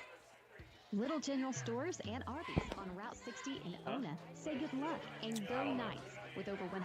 Has a new and convenient way for you to save. Introducing Clip and Save digital coupons. Just go to your local food fair, sign up for Cart Cash, then set up an online shopping account at foodfairmarkets.com, and you're ready to start clipping. Use your food fair app while shopping and clip your item right there in the store. Your savings will be applied as you check out. It's quick, easy, and convenient. Save on all your favorite items with Clip and Save digital coupons. Food Fair, where convenience and quality meet. 70 seconds left to play here in this first half. Cabell Midland 14, Parkersburg 3. The Big Reds will have the football to start things back up in the second half. And the Big Reds are looking right now at 3rd down and 6. Ball at the 36-yard line. Parson, the quarterback, has the football on the far hash mark. 2 wideouts to his right, lined up tight. 3 wideouts to the left. Fleming goes in motion, lines up in the pistol back behind Parson. Handoff is to Fleming. He's going to be wrapped up and brought down. Isaiah Hagley on the stop for Cabell Midland. So this will be a 40. Oh, no, this would be, what, 52-yard field goal? Yeah, he has a 46-yarder from earlier this season, but it's a 4th down coming up now. 50 seconds left. As the clock rolls, they're going for it. 4th down and 6. Parson out of the shotgun. 3 wideouts to his right. Takes a snap. That should have been a flag. Parson takes early. a snap. He was Steps early. up. Now pressure. Fires back towards the near side. Tipped up. Goes incomplete. Good job by Roberts on the defensive side of things. And knocks it away. The intended for Ice on the near side. And Midland will take back over with 34 seconds left to play in this first half. I got to tell you, he took off early from line of scrimmage, so I thought that they were going to throw an illegal procedure flag, and if he would have caught that and scored, Midland sideline would have erupted because he definitely jumped. What do you do here? I try to get down and score if you can, see if you can bust off a big play. Well, you only got a couple of home run hitters in there, and I haven't seen them line them up yet, but I say he's going to go. We got 3 timeouts. Yep. I said they're going to try maybe option Roberts. Well, let's see. They're going to line up out of the pistol formation. This is actually an offset eye. It is Roberts in the backfield coming towards the near side, trying to set up behind the blocks, and he'll be wrapped up and brought down to the 40-yard line. Stops the clock. Timeout taken by Midland. We'll keep it right here. All right, now the home run hitters entered. On the stop, that time it was Stolniker once again for the Big Reds. Pickup of 3 yards, 2nd down and 7 coming up for the Knights out of the timeout. Coming up at halftime, we will recap some of the first half for you, get you some scores from other games. Those of you watching on our Kindred Digital Sports presentation, you'll be able to check out the Cabell Midland and Parkersburg bands tonight, as you'll be able to check them out there in halftime here at Cabell Midland High School. Had a lot of folks in the Parkersburg area reach out to us this week that they aren't able to make it down to the game, thanking us for being able to have it on the digital side of things here tonight, so you're able to watch it on one side, listen to it here on the radio on 97.9 The River and online at 979theriver.com. Also, all you checking in with us on the free TuneIn Radio app, our free 97.9 The River app, and on your smart speaker on your Amazon Echo Dot or Show. Just make sure you enable that 97.9 The River skill for that smart speaker. All right, Ken, here we go. 2nd down and 7. 2 timeouts remaining next for the Knights. And they have got Jones in the backfield. Handoff is to Jones. No, Wolf keeps it himself. Turns up, gets across the 45, 50. Nice move there. Cuts back to his left. Trying to find open real estate. He's going to be stood up there as he's going to fall. Finally stopped at about the 44-yard line. Immediately timeout, or they stopped the clock to move the chains. And Coach Luke Salmon's trying to get something figured out here. Timeout. Yeah, I was going to say. Now, here's a situation when you have a senior quarterback. At a certain point, you have to make a decision about time. So there's about 3-4 seconds were lost there once he reached, his maximum yardage. But this is a kind of an interesting range because you figure they got 1 timeout left, which means that potentially they can try 1 pass play here, or they can go with one of the home run hitters. And I know this from watching track. I've seen a lot of track. There's a 4x1 or a 4x4 team that consists of the older Grace, potentially the younger Grace, Branch, the younger and Jones. I can tell you the younger Grace is on the near sideline. Okay. Branch is out there. Jones is out there. Roberts is out there. Okay. So, you're going to see something right here. They're going to go out of that offset eye once again. Actually going to go full straight eye. Jones as the fullback. It is Roberts as the tailback. Here's a snap. Handoff is second man through. It's Roberts coming near side. Gets across the 20, 35, 30. Still on his feet to the 20, to the 15. Wrapped up. They're going to stop the clock with 8.5 seconds left. There's your home run right there. Yes. First down for the Knights. Now, let's see if they burn the timeout. Oh, you got to burn the timeout. And they do. And they'll have 1 play left here before the end of the first half. I'm going with 2. Could have. You could throw that quick hitch, but you got to make sure the ball comes out at least 4 seconds. So you got 4 seconds to read, which is dangerous because somebody can get a jump on it. That's going to leave you a little bit of time. It's going to be incomplete or touchdown, so you got to go end zone. So they potentially have 2, but this is where you got to be smart. What they don't have time to do is run the option. Well, if you do, it's only 1 play then. Yeah, if you don't have time to run the option if you don't score. So, question is though, they keep it on the short side of the field, but the ball's the near hash mark. Try to use that sideline there as an out of bounds. Oh, absolutely. You flood it. You're probably going to do. I would probably see if I put him. You could tell a lot by personnel, but if Bowen goes in, or Pauly rather, number 4, the sophomore, who's the backup quarterback. He's a 6'4". Caden Pauly. Yeah, Caden Pauly. Look for the fade. Put him on the same side as Lunsford. But if you see something different, if they flood the wide side, they're going to go short. So let's see. You're going to tell a lot about formation here. So here they come. 1, 2, 3. Okay, they're flooding the wide side. Yep. So they're going to go short. 2 wideouts either way. They're going to put out of the shotgun Wolf.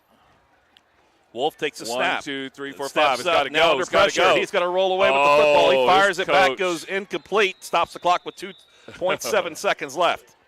That was almost grounding. Yeah, at least he had somebody look like towards the near side. And they're asking for it too. No, there's a penalty flag. They're going to have grounding. And then do you do it with where it's at this particular point? Do you do a runoff?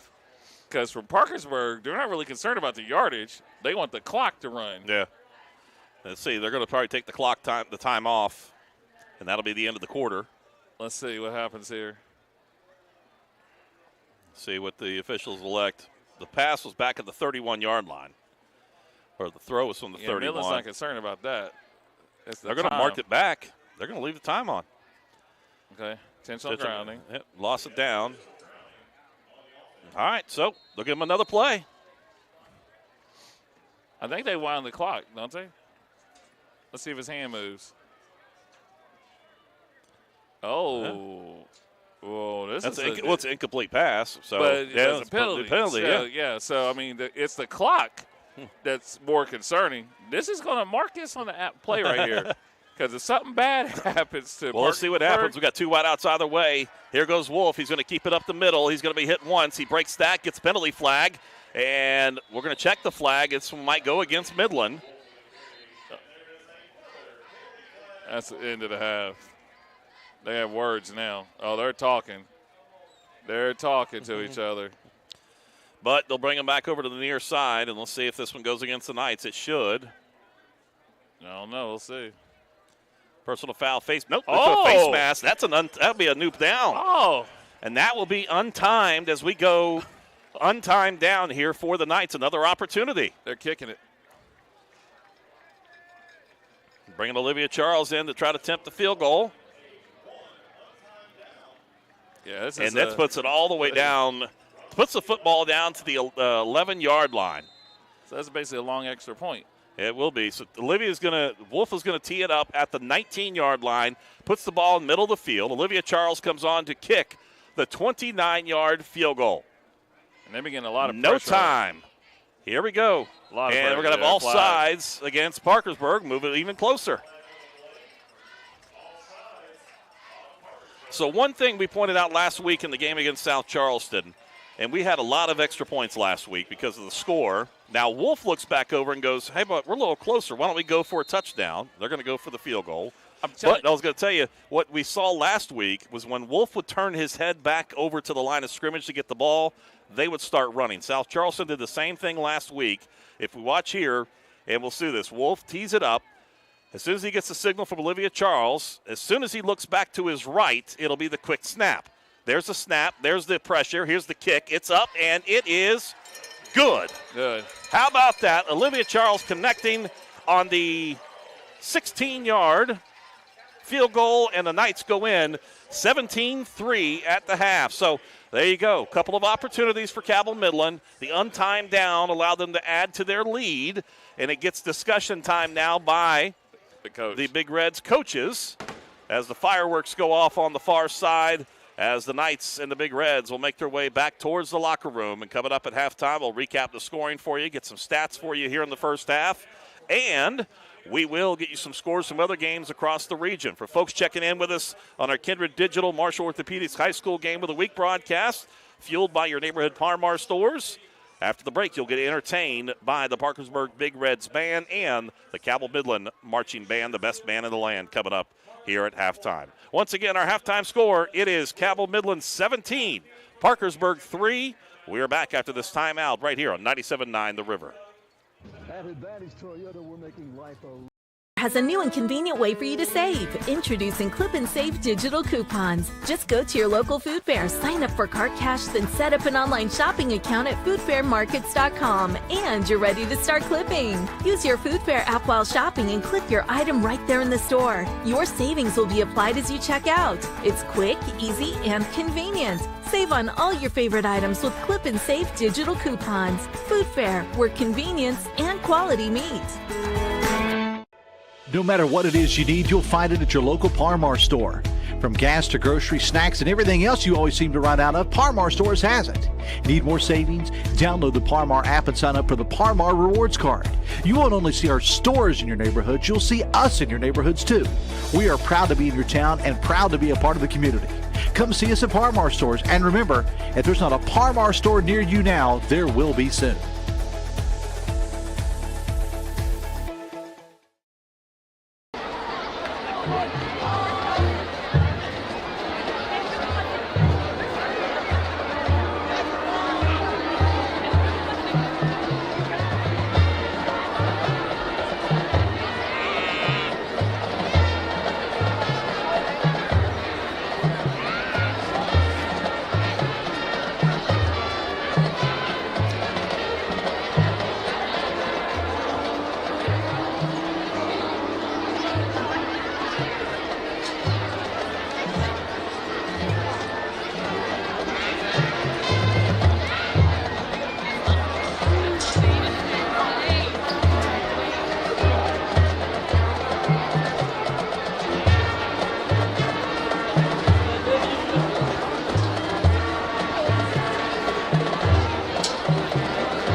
representing the Parkersburg High School.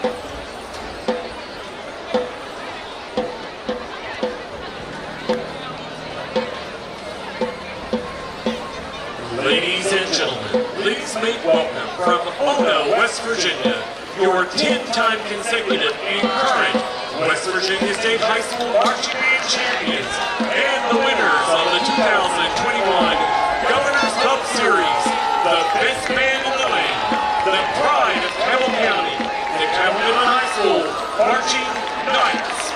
Under the direction of the West Virginia Marching Band Hall of Fame inductee and the recipient of the 2022 Governor's Awards for the Arts for Lifetime Achievement in the Arts, Mr. Tim James, assisted by Joe Harden, Matt Morrison, Julie Parker, Bonnie May, Heather Petrie, Justin Evans, Eddie Schaefer, and Karen Tomlin. The Marching Knights are led on the field this evening by drum major Samantha Pay, assisted by Chris Ison and J.R. Ash. Please give a shout out to our band, drumline, drum majors, and auxiliary, as this season the Marching Knights are undefeated as they were named grand champions at the John Marshall High School Band Showcase and grand champions at their Knights of the Round Table competition. The Marching Knights are currently in first place in the 2022 Governor's Cup Series. Tonight the Marching Knights will perform their 2022 competition show entitled Shatter. Special thanks to our outstanding hardworking band staff and boosters. Let's show our night spirit and give a resounding applause to the best band in the land, the pride of Cabell County, the Cabell Midland High School Marching Knights.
at any age can be a game changer. But Marshall Orthopedics, the area's only comprehensive sports medicine practice, is ready to get you off the bench and back in the game. Marshall Orthopedics takes care of the herd. Let us take care of you.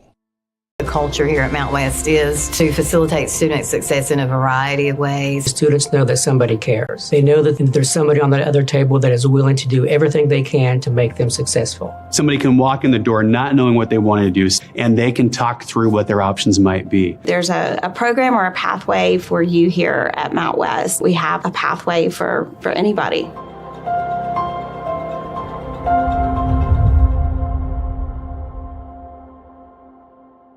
The Marshall Orthopedics High School Game of the Week, presented by the Marshall Sports Medicine Institute and Cabell County Schools, is brought to you in part by Jason W. Elkins at Elkins State Farm Agency. Jason can help you find coverage that works for you. Jason W. Elkins, State Farm Agent, 4346 5th Street Road, Huntington. TaxMasters ProBooks Plus is your tax and bookkeeping specialist. Visit TaxMastersProBooksPlus.com or call 740-867-8333. Kindred Communications, radio, digital, events, print, kindredcom.net. Fueled by your neighborhood Parmar stores. The first time I ever went golfing, my very first shot was like 100 yards. I never hit anything before, and I hit it on the green 5 feet away from the hole. It's a lot of practice, a lot of time, a lot of dedication. And whenever you get to a certain level, you can kind of reap the rewards of that. Never stop experimenting. As long as you stay steadfast in your beliefs, it'll work out. My Town Truck and RV of South Point is open for business. They have a huge selection of trucks and RVs with the best financing services out there. Buy with ease at My Town Truck and RV. Taking the next step towards ownership has been simplified. Their finance experts are ready to help you secure a low rate today. Visit their website at mytowntruckandrv.com. Fill out the pre-qualification app with no credit impact. Stop by today. My Town Truck and RV, located at 154 County Road 450 in South Point. No matter what it is you need, you'll find it at your local Parmar store. From gas to grocery, snacks, and everything else you always seem to run out of, Parmar Stores has it. Need more savings? Download the Parmar app and sign up for the Parmar Rewards Card. You won't only see our stores in your neighborhoods, you'll see us in your neighborhoods too. We are proud to be in your town and proud to be a part of the community. Come see us at Parmar Stores, and remember, if there's not a Parmar store near you now, there will be soon. So Wendy's Biggie Bag is all this food for just $5, and we're not calling it the Reggie Bag? Oh, no. What if it's the Reggie Bush? Definitely not. The Biggie number 5 Bush? No way. Reggie Bush number 5 bag. Oh, no. Choose wisely. Choose Wendy's $5 Biggie Bag. An injury at any age can be a game changer. But with walk-in clinics Monday through Saturday, the Marshall Sports Medicine Institute is ready to get you off the bench and back in the game. Marshall Sports Medicine Institute takes care of the herd. Let us take care of you. All from your smartphone or tablet. Anywhere, anytime. Safely, securely. And if you need any help, we're here to provide you with the answers you need to get started. Call us today. An injury at any age can be a game changer. But with walk-in clinics Monday through Saturday, the Marshall Sports Medicine Institute is ready to get you off the bench and back in the game. Marshall Sports Medicine Institute takes care of the herd. Let us take care of you. The Marshall Orthopedics High School Game of the Week, presented by the Marshall Sports Medicine Institute and Cabell County Schools, is brought to you in part by Jason W. Elkins at Elkins State Farm Agency. Jason can help you find coverage that works for you. Jason W. Elkins, State Farm Agent, 4346 5th Street Road, Huntington. TaxMasters ProBooks Plus is your tax and bookkeeping specialist. Visit TaxMastersProBooksPlus.com or call 740-867-8333. Kindred Communications, radio, digital, events, print, kindredcom.net. Fueled by your neighborhood Parmar stores. Hello, my name is Seth Seldron. I'm here in my home studio where I write, record, produce, mix, and master all my own music, as well as write, record, and edit all kinds of videos. Making my own music and making videos allows me a certain creative outlet that I wouldn't otherwise have. And one day I hope to sort of combine the two, maybe create my own music videos, direct them, edit them, as well as produce music for myself and other people. What started as the Parmar Oil Company in 1967 has grown into 116 convenience stores in 4 states. Parmar convenience stores offer monthly product specials and grab-and-go items. Located just down the street from where you live, Par-Mar stores are all about being your above-par convenience store. If you don't have a Par-Mar store near you now, you will soon. Par-Mar Convenience Stores, neighbors serving your community and making life a little bit easier every day. Going out? Hungry? Have kids? Looking for a fun, casual joint? Then Roosters at Pullman Square in Huntington is the place to be. Bring the kids 12 and under on Tuesdays, and they eat for just 99 cents all day long. That's right, an entree, 2 sides, and a drink for less than $1. Plus, Tuesday at Roosters means a featured appetizer all day for just $2. Roosters will lighten your mood and not your wallet. And you can always enjoy your favorite sports on Roosters 40 TVs. Roosters at Pullman Square in Huntington, a fun, casual joint. An injury at any age can be a game changer, but Marshall Orthopedics, the area's only comprehensive sports medicine practice, is ready to get you off the bench and back in the game. Marshall Orthopedics takes care of the herd. Let us take care of you. Here at the Castle tonight with the Knights on top 17-3. Lowell Austin back in the studio. Nancy Toy taking care of our stats for us here tonight. And tell you what, it turned out to be a beautiful night for football here across West Virginia, across the tri-state area. Temperatures falling back down into the 50s tonight. The crowd energetic on the near sideline. I was actually kind of, which is, fine. A lot of people probably watching the broadcast on our digital broadcast, listening to it on the radio, but not a lot of people made the trip down from Parkersburg here tonight. Usually Parkersburg for many, many years had a huge travel party that would follow them everywhere across the state, wherever they played. I would say that one of the things that's happened with Parkersburg, which is unfortunate to any team, but we've seen this as sort of a trend statewide, is that as the focus has gone from traditional sports, the giants have fallen, and Parkersburg was a giant for many years. Olivia Charles will tee it up, kicking from left to right. All red uniforms for the Knights. Sky kick coming towards the near side. Will be fielded right there by Stanley at the 28-yard line. He goes backward to the 25. He'll be wrapped up and brought down.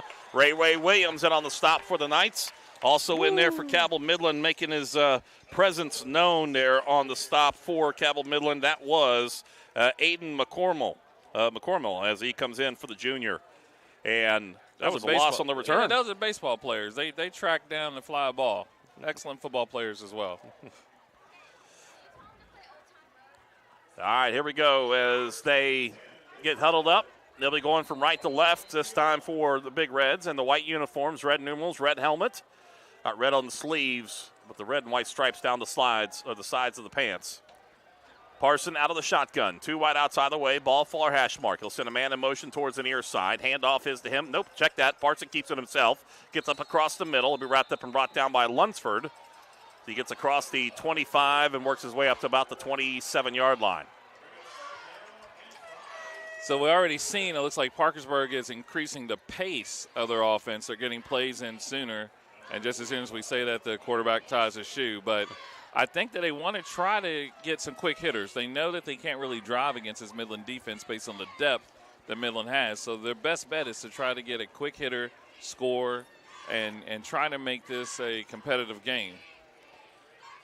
2nd down and 5 coming up. 11:14 left to play, third quarter. Parson out of the shotgun. Play clock down to 4. Parson now will send a man behind him. That's Fleming. Takes the handoff to him. Quick pass to the right, and it goes incomplete as he bounces it off of the right side. Intended over there for Xavier Robinson. Incomplete pass, so 3rd down and 5 after the clock stops with 11:04 left to play, third quarter. All right, an oddity. On the first half, Ryan Wolf threw his hand warmer down and late in that second quarter. So 2 bands perform. They do kickoff. Referees do walkthrough. His hand warmer was still down there. He just retrieved it. It's good to know. Always the last place you look, right? Yeah, safe campus. Parson out of the shotgun. 2 wideouts to his right, 2 to the left. Fakes the handoff, rolls to his right. Looking to pass the football, steps up, goes through the hands of Ice, incomplete. And on the coverage for Cabell Midland that time, it was Landon Nida. It'll bring up 4th down and a long 5, and on comes the punting unit for the Big Reds. So if you're Parkersburg, do you do something different? I mean, you're losing the game. Not to say that this is the most pivotal game of your season, but it is one of those games that, is kind of going to turn around. realistically, this is a competitive game, or, they believe it to be a competitive game. Do you fake it?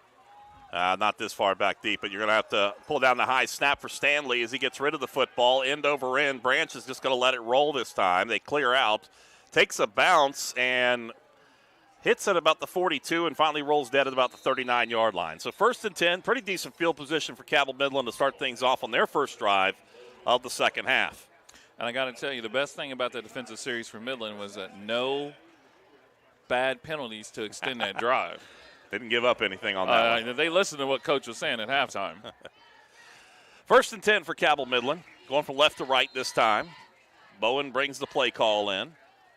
Ball far hash mark at the 39-yard line. 71 yards away from pay dirt for the Knights. Bowen splits towards the near side. Offset I. Behind Wolf up underneath center. Handoff, second man through. It's Roberts as he works his way across the 45-50. Inside Parkersburg territory and all the way down to the 45-yard line. And Roberts is still down. Oh, that's he not is hurt. good. And that's going to stop the clock. On the stop for the Big Reds coming in. Once again, the guy that's been the workhorse tonight, that senior Grant Snyder on the stop for the Big Reds. Looks like he may have just landed on the ball. I mean, I didn't see him holding any extremities. He seems to be kind of holding his abdomen as if he got sort of the wind knocked out of him. Zach Roberts is a tough kid. I mean, he's the youngest of 4 brothers. He's a wrestler at a very tough weight class, I think 145. So you kind of look at him, and he looks very stout in his size, but believe it or not, he's the smallest brother in the family. Got the wind knocked out of him. He comes off towards the near side, so allows the team to huddle up, and they'll place the football back down 1st and 10 after the injury timeout. He'll have to come out for at least a play or so. 10:38 left to play, third quarter. 17-3 are scored. Cabell Midland on top looking to add to their lead. Branch is the tailback this time. Offset I once again with Jones in the backfield as the fullback. Handoff is to Branch, works behind that block, comes towards the near side, gets across the 40, turns up, and it is, once again, that's Grace actually on the carry this time. And Grace with the carry gets across to about the 40-yard line, maybe the 39. If I take the numbers off them, you cannot tell those two kids apart. Not about it all. They're built the same. Yeah, they're stout. Well, one way we can tell it's Grace. He's got the Marshall green gloves on. And as the play call comes in this time for Cabell Midland, it will be one of the guys we talked about earlier in Caden Pauley, who's the whiteout over the far side. Offset I, penalty, the official stop play. And the official sends Pauley back. He has illegal equipment. Let's see what it is. Is it his shirt? It's either pointing down to his pants. Something on his pants. Start telling. The kid's 6'4". I don't think he has knee his pads. knee pads weren't covered up, or his knees weren't covered up. There's the handoff to Jones. Works his left side of the line and powers his way down across the 35 and works his way across to the 34-yard line. 1st and 10 now for the Knights. Here's the problem being 6'4". You're not going to get a lot of football fans to cover you on that. Oh, okay. Don't think they intended to fire the fireworks off there. We're not going to go into the joke that we can put into that. Somebody just said practice round. Yeah. Offset I once again. Wolf up underneath center, taking the snap. Handoff once again. It's Grace, breaks it free, gets across the 25-20, up the middle of the 10, and wrapped up and brought down at about the 5-yard line. Another big run for Grace right up the middle. Now, I told people in the first game, I've seen this kid play for like the last 3 years here. Yeah. And I've pretty much ordained him as the next great back here. I mean, he generally, once he gets past the hole, you don't catch him. Well, Kylan Grace is a freshman. Gets it 1st and goal now for the Knights. Paulie splits out over to the far side. Continuing to try to pull his pants down to below his knees. Hand off once again, Grace. He goes up the middle, untouched until he gets into the end zone. Touchdown, Cabell Midland. Jillian Grace, 4 yards out. Make it 5 yards out. Now you can launch the fireworks. And he may get mad at you. You called him by his older brother's name. Oh, what do I call him? I call him Julian. Sorry, Yeah. Julian. Sorry about that. It's Kylan. Kylan Grace. Yeah. That Grace kid. Yeah, Jay. The younger Grace. Yeah, Jade and Kay. Yeah. Yeah. All right, here goes Olivia Charles, extra point attempt, and offsides once again against Parkersburg. I got to tell you, that tell is going to win them a game. That with the head.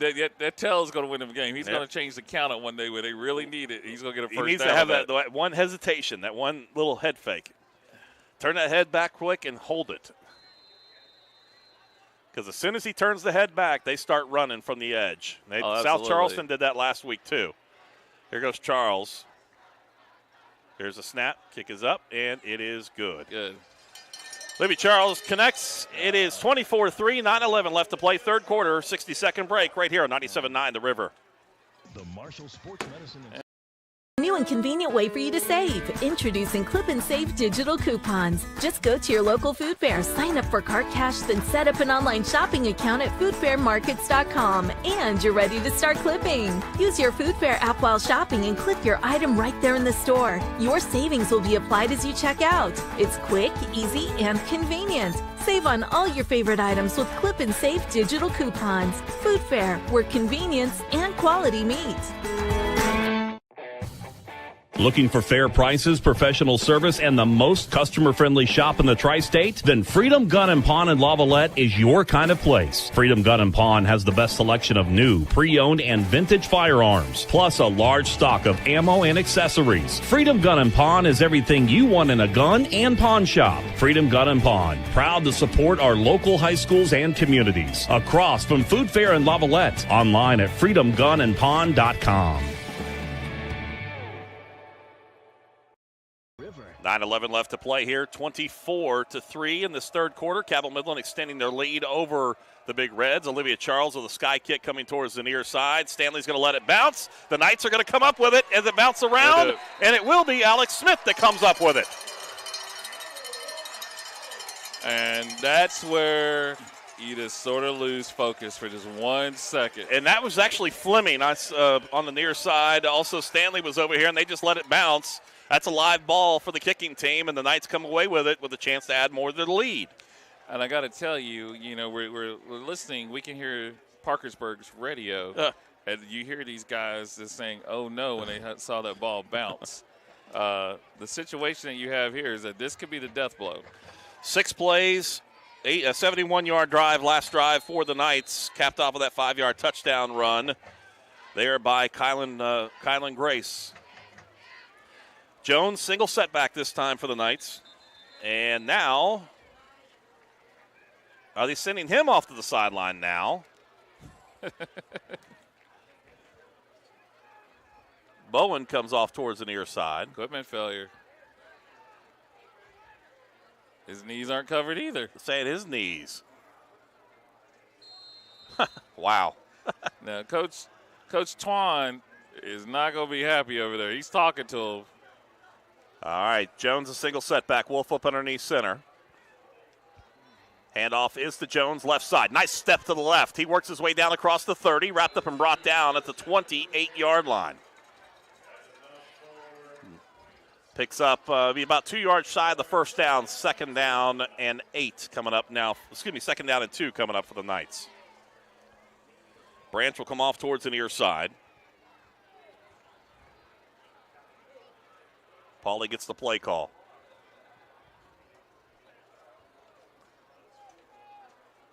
Each time Pauly goes over, he is pulling the knee pads down further just to make sure he doesn't get called out on it.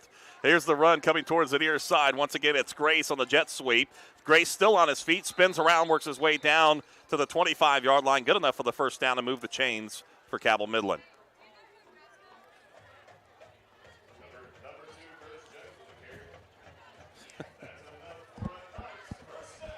There we go.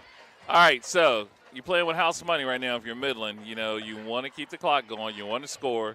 But you do realize once you put this next score up, it's going to be very difficult for Parkersburg to come back based on how their offense has been this game. 2 wideouts to the left for Wolf. Ball middle of the field. Keeps it himself. Works behind the block from Jones. Trips himself up, though. as he gets across the line of scrimmage and falls down at the 19-yard line.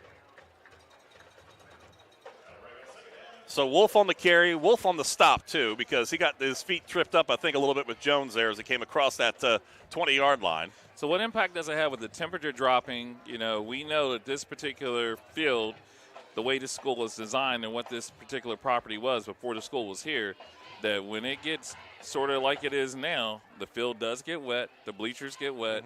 It does have an impact. Yeah, it does. You got to keep your feet and leave those longer spikes on. Jones handoff right side, breaks the tackle there. Nice stiff arm, works his way across the 15 and down to about the 13-yard line. That's good enough for the first down. Move the chains once again for Cabell Midland. Stops the clock with 7:18. They set it back in motion now that they get it positioned, but 7:18 on a rolling clock. Left to play third quarter. Cabell Midland 24. Parkersburg 3. Pauly brings the play call in. Ball near hash mark. Pauly splits over to the far side. Grace split to the left as a wingback. Roberts towards the near side. Grace comes in motion, running the option. Wolf keeps it himself, turns up the middle, gets across the 10. Down as he squirts his way to about the 7-yard line. He kind of shot out of there out of nowhere when that tackle was happening, got 2 extra yards. And I got to tell you, I don't know whether the Parkersburg coaching staff is able to see this, but we talked about the splits, wide splits. Midland ran this in the preseason successfully against some teams, and then the first game against GW, they came out the first 2 series and ran this, and it blew up. And so there's definitely something that they see on film that they can exploit. 3-yard splits between guard and center, 2 yards between the guard and the tackles. Handoff right side. And once again, it's Jones, gets down to the 5-yard line. And he'll be about a half a yard shy of the first down, brings up third down at a short 1. Oz is definitely 4-down territory. Under 6 minutes left to play, third quarter. Officials stopping the clock. Well, are they going to measure? No. He has his hands up. Yeah. Nope, now they're just going to let it roll. Play clock down to 18, so plenty of time here for the Knights. Caden Bowen split over to the far side, split backfield. It's Jones also back there. It is Grace. Handoff is to Grace. Second man through. Grace carries the line. Grace gets to the end zone. Flag. Touchdown. He was hit at the 4-yard line and carried about 3 white jerseys in. We got a penalty flag down at the goal line. We'll see if the touchdown stands, but a hard run that time by Grace. Face mask against both sides? Wait, what? Against Midland. Touchdown is good. So wait. Okay, he signaled face mask and then unsportsmanlike. I thought he signaled face mask against both teams, but it would redo the play. We'll have to check that one here in a bit. What do you put that down as? So touchdown on the 4-yard touchdown run for 5-yard touchdown run for Grace. Olivia Charles on to attempt the extra point, and offsides once again on the near sideline by the Big Reds. Ooh. I think this group's going to pay about a flag tonight because they are throwing it. Well, they figured since we had the earlier start time, they just want to kind of finish up with everybody else tonight. They don't want to go home. They must have some chores to do at home. Puts the football now as Wolf will tee it up for Olivia now at the 9-yard line. Extra point attempt. Snap, kick is up, and it is good. 5:30 left to play, third quarter. Cabell Midland 31, Parkersburg 3, 60-second break right here on 97.9 The River. Hey, Tri-State Big John here. Hey, do you need a reliable... Planning for a funeral is never easy, and selecting the right mortuary can be important. Family owned and operated for over 6 decades, our family has helped other families going through the most difficult time. Chapman's Mortuary and Crematory can help you plan arrangements today or offer a pre-need funeral plan in line with your intimate wishes. And now, we provide Huntington's only on-site crematory. Call us for a free consultation. Chapman's Mortuary and Crematory, serving the Tri-State for over 60 years. You want it? Click it. Reserve it and drive it.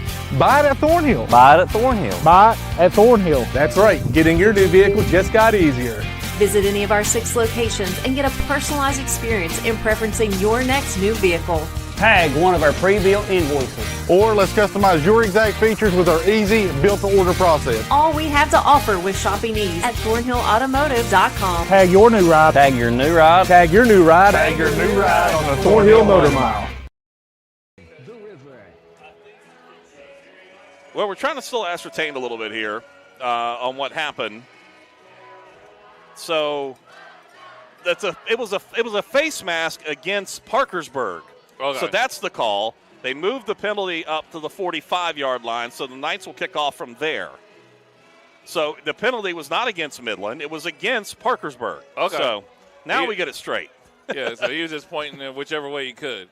So we were confused if they thought they called it against Midland. No, it's against Parkersburg. So it's 5-yard penalty there, assessed on the kickoff. So now we'll tee it up there. So, and Livia is not kicking this one this time. Tony Hornbuckle. Hornbuckle will be out there to do that. Tone Capone. He handled the kicking duty, so he's going to probably try to go a little deeper on this one. Sky kick over to the far side over there, fielded at about the 16-yard line. The receiver brings it back up across the 20, tries to cut back to the 25 up to the 26-yard line, and that was Aiden Cook on the reception that time, and give Parkersburg the opportunity here offensively with 5:21 left to play in the third quarter. The Knights on top 31-3. That last deal by the Knights, short field to work with, 5-yard touchdown run there by well, it wasn't Julian, actually. It was who got the it was Jaden. It was Caitlin. Kylan Grace who Kylan got Grace. in. And Grace goes in 5 yards for the touchdown on the after they had the short field to work with after the kickoff. There goes Parson. Pass across the middle. Receiver one-handed grab. Makes it up to 45. Right in the middle. Comes back towards the near side of the 50. And he's going to be wrapped up and brought down at the 39-yard line. That was a heck of a catch that time there by the Big Reds. And on that reception is Austin Fleming. One-handed. He pulled it in. And you know what they did there that was a little different? He just ran 4 verts. Yeah. He just ran 4 vertical routes straight ahead. Midland was playing zone, and he hit him right in stride in between the linebackers and the secondary. Wide open field. And Midland, you know, they get complacent, and here they are again. They're lining up, and it looks like it's going to be zone again. No pressure on the quarterback, and now they're sort of in disarray. 39-yard line is where we'll start off, and the handoff going to the back on the jet sweep. Far side, Cannon Lewis will wrap him up and bring him down on the carry. It is Xavier Robinson for the Big Reds. Pickup of 4 yards on the play. Second down and 6. 4.5 minutes left to play on a rolling clock, third quarter. Now, for those of you who are looking at this particular point in the game where Parkersburg's offensive advantage is actually in the passing game, which would, incomplete passes would stop the clock. Rushing the ball doesn't really work towards Parkersburg's advantage because as time is elapsing on the clock, they're not having as many offensive opportunities to score, and they're down by 28. Well, being in the huddle as long as they had, they finally broke it at the line of scrimmage with 5 seconds left. They're going to snap it with 1. Parson out of the shotgun, takes the snap, looking to fire, back across the middle, goes incomplete, and looks like the receiver cramped. Yeah, it looked like something happened there. Ran into the defender. The Big Reds are looking, thinking if there should have been a penalty there. He cramped. Yeah. He just fell down. You can see he's going off and how he's holding his leg. He was running his route, and he just stopped. So they're going to third down and 6. So it looks like they're going to try to stretch him out to get him back on the field. Play clock already set in motion. Clock is stopped with 3:57 left to play, third quarter. So this is definitely 4-down territory. If you're Big Reds trailing as much as you are right now, yeah, it definitely is. 3 wideouts to the left, 2 to the right. Ball far hash mark. Parson out of the shotgun. Takes a snap. Steps up. Fires back across the middle. Has a receiver. It's Ice making the grab across the 25 and down to about the 24-yard line. Good enough for the first down. Move the chains. Give him progress down to the 23. And again, Midland is not a prevent defense, but they're keeping everybody in front of them. So if the quarterback has time, can plant his feet, make a good throw, he's going to have an opportunity, at least from 20 to 20, to make some plays. But look for Midland to sort of buckle down here on this first down inside their own 25. 23-yard line, 2 wideouts to the near side. That is the left for Parson. Hand off into the backfield to the back as he makes his way down to the right side of the line, and it's Cook once again. Cook picks up a couple yards on the play. It'll bring up 2nd down and about 8. Actually going to say a 1-yard gain on the play. 2nd and 9. Puts the football down at the 22.5-yard line. Matter of fact, we'll say 22 because the football's closer to that hash mark. Clock rolls to 3 minutes left to play here in this third quarter. Cabell Midland 31, Parkersburg 3. Big Reds looking for their first touchdown of the night. 2 wideouts to the right for Parson. Has a back offset to his right. Takes a snap. Steps up into the pocket. Feels the pressure. Rolls out to his right. Trying to elude. And Cannon Lewis. The ball comes out late. Now they're going to say he was down. He was. And Cannon Lewis wrapped him up and brought him down. He got back to the line of scrimmage, and that's about it. Now he's walking funny. He's taken some shots here tonight. Matter of fact, first play of the game, he took a shot. Had to go out for a little bit. He is going to be in the ice bath coming up tonight when they get back up to Parkersburg. Now watch this. They put Curtis Jones in at a DN. Look for him to go to a zone package where those DNs maybe drop back on this quick hitter. This is a little different, and Parkersburg's probably not going to expect it, but I look for those DNs to drop back in zone and maybe for the blitz to come from the Mike and Matt linebacker. Those are the 2 middle linebackers in this game. 3rd down and 9. Here goes Parsons stepping up, firing back towards the near side. Has a receiver in the end zone. Touchdown. Ice makes the grab in the end zone in the near side. And the Knights have an injured player down on the field. It looks like Isaiah Hagley is down. He's down at the 22-yard line. But a touchdown by the Big Reds.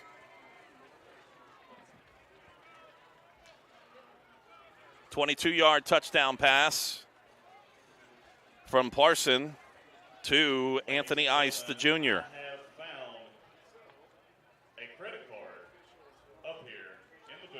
1:56 left to play. And the Big Reds on the board for the first time here on the offensive side of the deals here tonight with a touchdown. Extra point away from making it a 21-point ball game. Midland on top 31-9. They continue at 10 to Isaiah Hagley, who is down at about the 22-yard line on the far hash mark. The Midland near sideline all on knee. Hagley is sitting up, talking things over now. That's a good sign. Get him up, get him composed, and they'll try to get him. Celebrate Christmas with the Village of Lights through Barboursville Park. Coming this December, a one-way driving tour of Christmas lights through Barboursville Park, beginning at the main entrance, ending at the soccer complex. Admission is free. However, local nonprofits will be accepting donations. The Village of Lights from the Village of Barboursville at Barboursville Park. Grant Snyder actually checked that. Coming in will be Sean Rouse. Or Rouse will check back into the lineup now for Cabell Midland, taking the part for Hagley. And it will be Stanley on to attempt the extra point.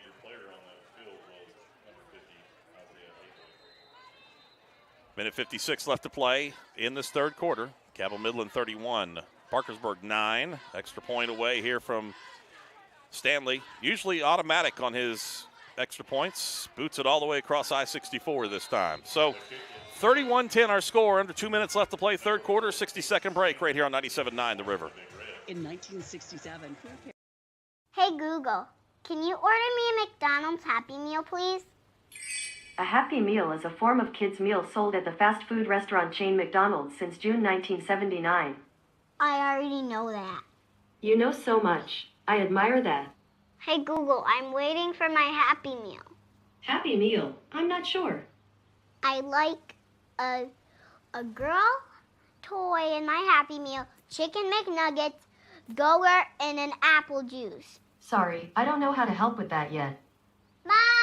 Hey, Google's not working! According to Wikipedia, the Happy Meal contains a main item, a side item, and a drink. Hey Google, I'll just get something from my mom instead.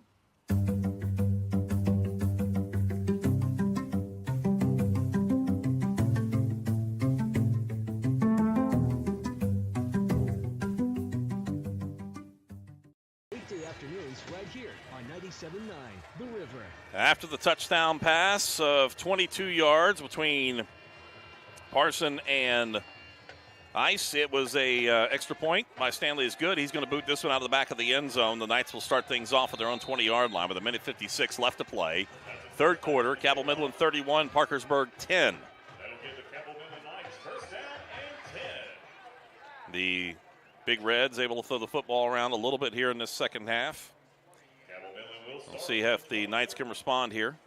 So with Hagley being injured, you kind of have a sort of a domino effect because he was playing that strong side guard. He started playing strong side guard, which means I think number 58, Will Haas, who started last week there at that spot, is in the spot now. Training staff continuing to attend to Hagley on the near sideline. All right, here we go with the Knights. They'll send Bowen split towards the near side, ball middle of the field, power towards the near side, and the pitch coming to Jones. Jones working behind the block, turns upfield, and gets across the 20 to about the 25-yard line. And a pickup of 5 yards on the play, second down and 5. If you look at what Midland has done tonight, I would say probably 80% of the runs have been strong side in the sense that they have ran behind the tight end and Roush. I don't know if that's a trend or something, or where they feel like, at that particular point, keep running it until you stop it. Strong side, keep pushing on it. Offset I. Cannon Lewis this time is the fullback. It is Jones as the tailback. Standing up there, handoff is to him. Near side, breaks the tackle behind the line of scrimmage. Gets enough for the first down across the 30 up to the 32-yard line. And they're still running that way. Quivon Cyrus in on the stop for the Big Reds. So Parkersburg, shift, maybe a pre-snap shift to that side, but they're not offering any other assistance. Well, the thing about it, they actually had penetration that time because he was hitting the backfield, and Jake Bauman, who lines up as a defensive end or defensive tackle towards the near side, nobody touched him going in. He just missed Jones on that jump back. So Jones, the offset I once again. Handoff is to Cannon Lewis, left side. Lewis gets across the 25, and then he'll be wrapped up and brought down as he works his way up to about the 27-yard line. And the man that's been busy here tonight for Parkersburg on the stop, once again, it's Snyder coming up from his linebacker spot. Under 30 seconds left to play here, third quarter. And Knights letting that clock continue to roll down, and Coach, they're going to have to get a play off. Well, no, they really don't have to. There's about a second difference between the play clock and the game clock, but Coach Salmons wants to get a play going here. 16 seconds left as Wolf at the line of scrimmage with 10 seconds left. Goes up underneath center. Jones a single setback. Now 2 men in motion. Penalty flag, and it will be Wolf towards the near side just coming on out. He knows it's a busted play. So, and the weird thing about it, it's the exact same play that they got that penalty on before. Yep. So there must be something that they're reading that it may be an option in whatever signal they're getting. They're both reading the same option. Or it could be getting confused with the X and the Y, which one goes or who moves in motion. So it's going to push them back 5, puts the football down at the 34-yard line. So second down and a long 9 coming up with 1.7 seconds left to play here in this third quarter. Because he ran out of bounds, they won't start the clock. And they got Bills sets up the offensive line. Wide splits once again between guards, centers, and tackles. I formation line up behind Wolf. Wolf takes a snap, has a man in motion. It's Branch, handoff second man through near side. It's Roberts, 40, 45, still on his feet. Gets across the 50, gets enough for the first down, and that will bring the end of the third quarter. Won't have far to go. We'll just take a 1-yard run across the other side of the 50. And we'll get ready for the fourth quarter. 31-10 our score, Midland on top. We're back after this 60-second break right here on 97.9 The River. Look at the numbers. At any age can be a game changer. But Marshall Orthopedics, the area's only comprehensive sports medicine practice, is ready to get you off the bench and back in the game. Marshall Orthopedics takes care of the herd. Let us take care of you. Hello, my name is Seth Seldron. I'm here in my home studio where I write, record, produce, mix, and master all my own music, as well as write, record, and edit all kinds of videos. Making my own music and making videos allows me a certain creative outlet that I wouldn't otherwise have, and one day I hope to sort of combine the two, maybe create my own music videos, direct them, edit them. as well as produce music for myself and other people. An injury at any age can be a game changer. But with walk-in clinics Monday through Saturday, the Marshall Sports Medicine Institute is ready to get you off the bench and back in the game. Marshall Sports Medicine Institute takes care of the herd. Let us take care of you. Fresh 12 minutes up on the clock. We go to the fourth quarter here in Ona at the Castle with the Knights on top by a score of 31-10. The ball at the midfield stripe. We'll just switch sides of the field here. And the Knights will be going from right to left. All red uniforms, pewter numerals, pewter helmets tonight. White uniforms for the Big Reds. Red numerals with the red and white stripes down the side in those red helmets. Ball far hash mark. Wolf up underneath center. Curtis Jones, single setback, wing backs either way. It will be in a bobbled snap. It's controlled there. Here comes Branch towards the near side. Gets across the 50. Down inside Parkersburg territory to the 48. Penalty flag coming in late. Dead ball, unsportsmanlike conduct against the Big Reds. Looks like it's on number 55, if they call it. I think it's who they did. Matter of fact, he's going out, too. That's against A.J. Ellis, the senior. And he gets the earful from Coach Matt Kimes on the far sideline. I guarantee the words that he is saying is that they don't need help, son. They don't need help. Well, that 15 yards takes it all the way down to the 34-yard line. Excellent field position for the Knights. And here's the thing that's funny. Caden Pauley, who's been going in at wideout, now he's got tape around the knees. So. Coach Twan took care of that. But the difference is he got a different official on this side. Yeah, but Coach Twan took care of that. A quick pitch coming towards the near side as Jones gets a nice block, cuts it back up to 30, 25, 20, breaks a tackle there at the 15, carries a tackle at the 10, walks his way to the end zone, touchdown, Cabell Midland. Curtis Jones breaks 3 tackles, goes in from 34 yards out. Wait, is there a flag? And the Knights add to their lead. There's a penalty flag back at the 40-yard line. And Coach Luke Salmons. Oh, he is hot. And I think it's going to be a dead ball taunting. I think he's going to call it taunting.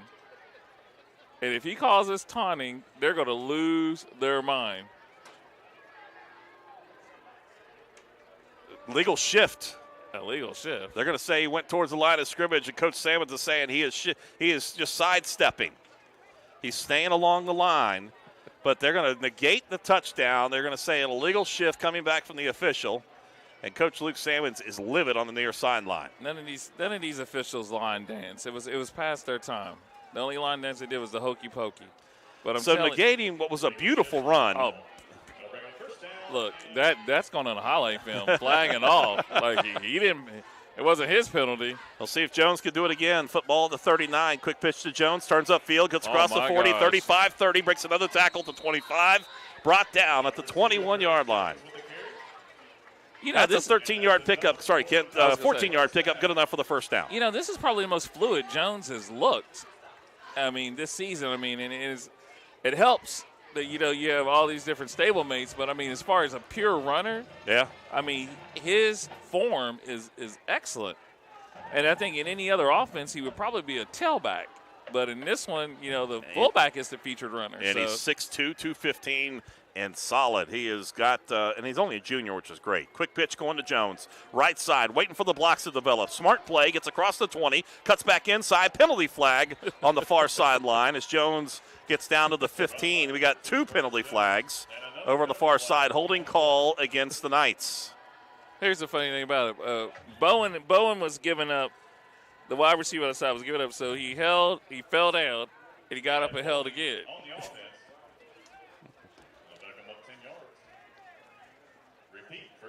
Curtis Jones taps his helmet, says, Coach, I need a quick breather here. So he'll come off towards the near side. Cannon Lewis will go into the lineup now for the Cabell Midland.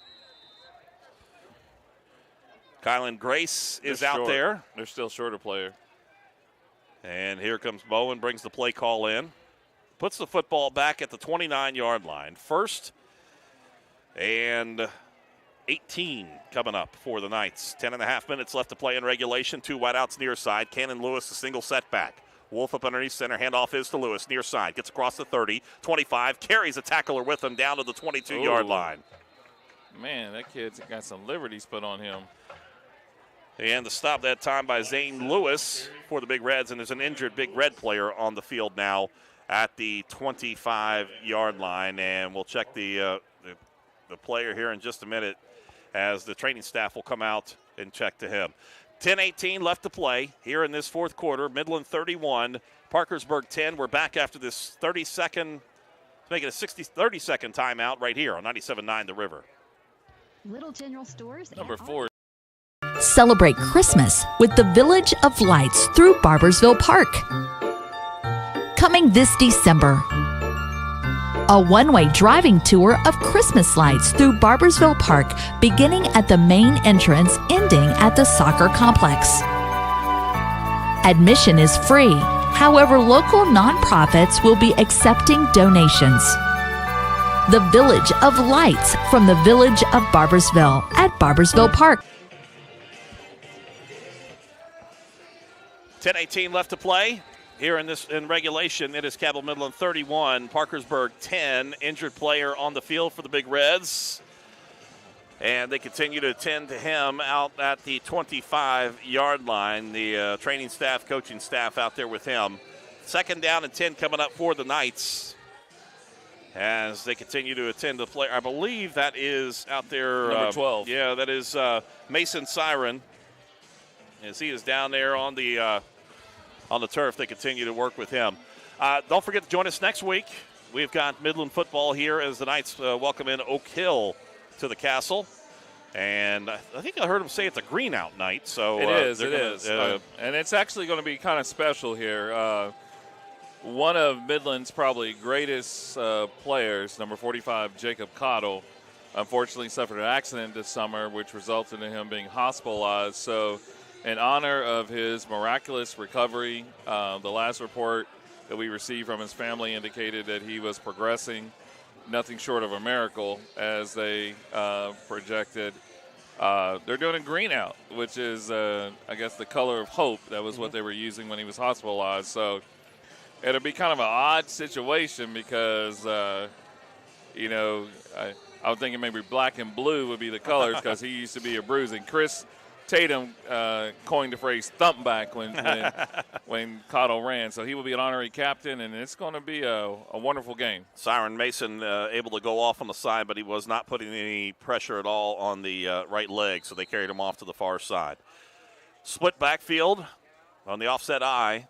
It is once again Grace as a tailback. Play action to him. Here goes Wolf. Steps up, fires towards the end zone. It goes incomplete, and Lunsford hitting the top of his head, thinking he ran the wrong deal or something happened, but it's intercepted there by Logan Hartshorn, and it turns the ball back over to the Big Reds. Now, Lunsford's coming off saying, what was the call per se, but that was – it was straight to him. Yeah, I was going to say, he looked like he ran a post where he was supposed to kind of just maybe run a just flag flag. route. Yes. Yeah. So – sometimes when you're the quarterback back here, you look at, the coaches probably say, if it wasn't there, it's okay. So Lunsford still trying to shake that one off a little bit, along with Wolf, too. Wolf came off towards the near sideline. So, all right, the football goes back to the Big Reds. They'll have it 1st and 10 from their own 3-yard line. Parsons stands in his end zone out of the shotgun. He has backs offset on either side of him. 2 wideouts to the right, single wideout to the left. They spread the field. Handoff. Nope, this is Parson. Keeps it on the option up the middle. He's going to be wrapped up by Lunsford. And Sean Rouse there at the 5-yard line. About a 2-yard pickup on the play. It'll bring up 2nd down and 8. I don't think I want to make Mike Lunsford mad at me. I don't think I need him to be inspired to play any harder than what he normally plays. So Julian Grace in there on the stop, too, for the Knights. I bring him sandwiches. 9.5 minutes left to play in regulation. The Knights on top 31-10. 21-point lead. Parson another shotgun. Puts his feet on the goal line. Going from right to left. From left to right. Oh, this is a disaster. It's a busted play in the backfield. The back gets it. He does get back across the 5 and back to just beyond the line of scrimmage. Maybe about a yard pickup on the play. Bobbled it a little bit. The ball carrier this time is Logan Hartshorn for the Big Reds, so only about a yard gain. The 2 backs hit each other at the point of exchange. 3rd down and 5 coming up.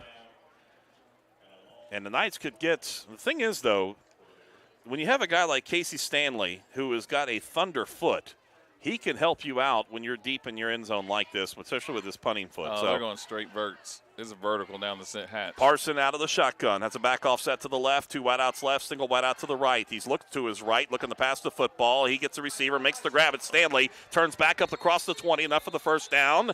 So the Stanley didn't have to get it done with his foot. He gets it done with his hands, making the reception and gets up across the 25. First down now for the Big Reds. He's been posted up quite a bit tonight with Alex Smith. I was going to say, that kid, he's a 5'8", 160-pound junior. He's a player. Who are you talking about, Stanley? Yes. 6'2", 175. 6'2". I got wrong stats then. Yeah. No wonder he's a player. He's bigger than what I thought, but he can play. He's part of the trips that lines up to the left. Man motion coming towards the near side as Ice. Fake the handoff to him. Quick pass back over. Stanley gets the pass on the wheel route, and he may have gotten about a yard, and that's it. He gets pushed back behind the line of scrimmage, but progress will get him beyond the 25 to the 26. Second down and 9 coming up. 7:50 left to play on a rolling clock on WMGA Canova Huntington. Jason Toy here with you along with Kent Bryson. Lowell Austin back in the studio in Huntington. Nancy Toy doing stats for us tonight. The Knights on top by 21, 31-10. Here in week number 5 of the West Virginia high school football season. Knights looking to go 3-1. But they got to get past the Big Reds here first. Here's fakes the pass now for Parson. Now rolls out, looks to pass the football. Ice makes the grab across the middle on the drag route, and he's going to be wrapped up and brought down. Ray Williams in there on the stop. Nida in there on the stop. Also, Grace in there too. And we are talking about, is that Julian Grace in there on the stop? Julian. Yeah, Big, Julian on big the brother. Stop. Yep. That was actually a pretty good play by Parkersburg. It just, the timing was a little off, but I think the original intent was him to pass the ball sooner because all the linemen sort of stayed in. Like it was almost like a middle screen. Yeah. And that screen only went for a couple of yards. Third and a long 6 coming up once again. 2 wideouts right, single left. Parson out of the shotgun. Midland shows blitz. There goes Parson under pressure. Now steps up, runs to his left, has an open field, gets across the 30, 35, first down, 40, 45, and forced out of bounds at the midfield stripe. Matter of fact, they're going to say he stepped out of bounds at the 49-yard line. First and 10 now for the Big Reds. Just left it wide open when everybody took off down the field. Middle of the field was wide open for him. And, I mean, if you know Midland football, you know their Achilles has always been pass defense. We get it done with smoke and mirrors for pressure coming from a lot of different ways, but if we don't get pressure. Well, we're not rushing 5 like we normally are. Yeah. If you're not getting pressure on them and you give them time, you know, our zone will eventually break down. Ball far hash mark. Parson out of the shotgun, has backs offset to his left and right. Takes a snap, 2-step back, under pressure, steps up, fires back across the middle. Pass intended on the near side, goes incomplete for Zane Lewis. It'll bring up second down and 10. Stops the clock with 6:18 left to play in regulation. Cabell Midland 31, Parkersburg 10. Seems like, you know, they've just had this ball for a long time as far as trying to drive down the field. And you would think offensively there would be a little bit more urgency with Parkersburg, like understanding that they're down 21, you have half a quarter left. Your defense, other than self-inflicted, you know, errors by Midland, has not done anything to stop Midland all night. Wide outs either way. Here goes Parson all by himself out of the backfield. Takes a snap. Now steps up, fires the football, looking towards the near side for Ice, and it's going to go incomplete. Pass interference call, going to go against the Knights. He did not. There was Ray Williams on the coverage. He put his arms up and didn't turn around was the problem. If he would have turned his head back around, probably would have worked, but he didn't. They're going to get him on the face shield of it, so a 15-yard penalty. It'll be a first down for the Big Reds. You know, high school pass interference is not as a terrible call as what you see in the NFL. And not a spot placement, yeah. And I really think, you know, a lot of kids, it's one of those things that, you know, coaches tell you not to interfere, but sometimes in situations, interference is better than the alternative, giving up a greater play or even a touchdown. So, like I said, this Midland defense, you know, between the 20s. Just a reminder, this drive started at the 3-yard line after the interception.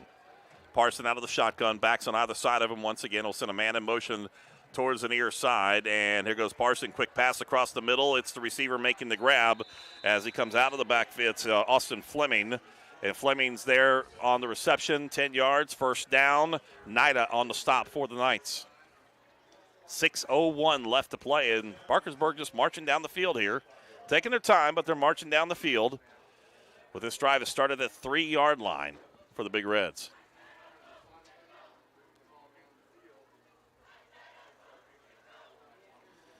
First and 10 for the Big Reds. Ball at the 25-yard line. Ball far hash mark. 2 wideouts either way. Parson all by himself in the backfield. Now he'll hand off, but it's a reverse. Coming back as Ice. Gets across the 25, cuts up across the middle. And it's Trace Adkins in on the stop. Also Julian Grace there too to bring him down after the 5-yard pickup. Why use that play?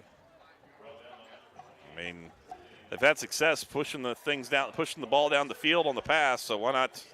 I mean, I understand it's a new coaching staff, but let's just be candid here. If you're Parkersburg, your best asset is your quarterback, who's sort of a 3-year starter, and your receiving core.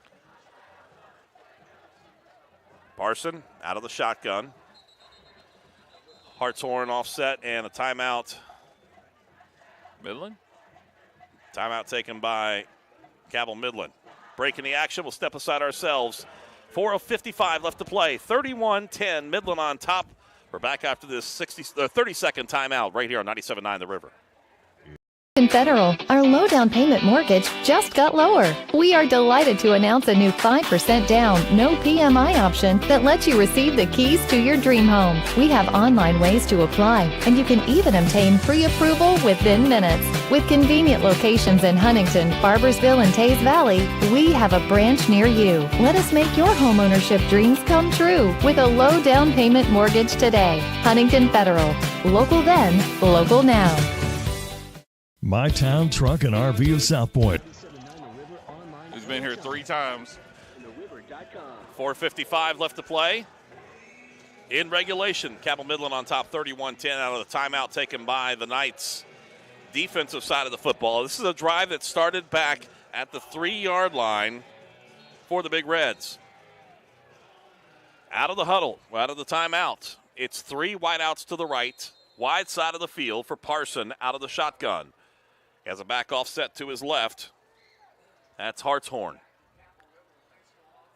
Here goes Ice in motion. It is Parson keeping it. He's going to be wrapped up and brought down. Good job defensively by Cabell Midland. Coming up, Nick Giapolo in on the stop. And only about a yard pickup on the play. 3rd down and a long 3. So now, what do you do? You kill a lot of clock right now, I can tell you that. And that's what I'm saying. It's sort of one of those things, you know, teams who haven't won have to learn how to win, but coaches who are new also have to learn how to win. There goes Parson out of the shotgun. 2 wideouts to his right. Has a back offset to the left. Quick pass to the left, looking for the receiver in the end zone. Goes incomplete for Stanley. It was Roberts on the coverage. Pass a little bit behind him. There was a height difference between Stanley and Roberts out there. Stanley stands at about 6'2", and when you look over there with Roberts, he stands at about 5'10", so a couple of inches given up there. If that pass was on the mark, that would have been a touchdown there because he had a little bit of the advantage over him. So here we go, 4th and 3. Yep. So Midland has to be concerned, of course, ultimately about the touchdown, but do you concede the first down? I mean, the clock is to your advantage. The Knights see what they do here with the football. I'll see the Big Reds with it. Parsons out of the shotgun. Hartshorn offset to his right. Here goes Parson. Pump fakes, flies across the middle, goes incomplete. Turn it over on downs. Intended there for Ice. It was Branch on the coverage there. Nida there on the back end of it as well. And turn it over, and the Knights will take over. That was a drive again. Started back at the 3-yard line.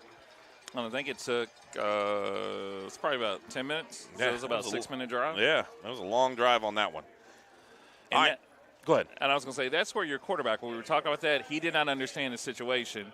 He could have probably gotten a first down if he would have taken off because of the way Midland was playing zone. Got 4 new downs. But, you know, not understanding the game clock situation, turnover on downs.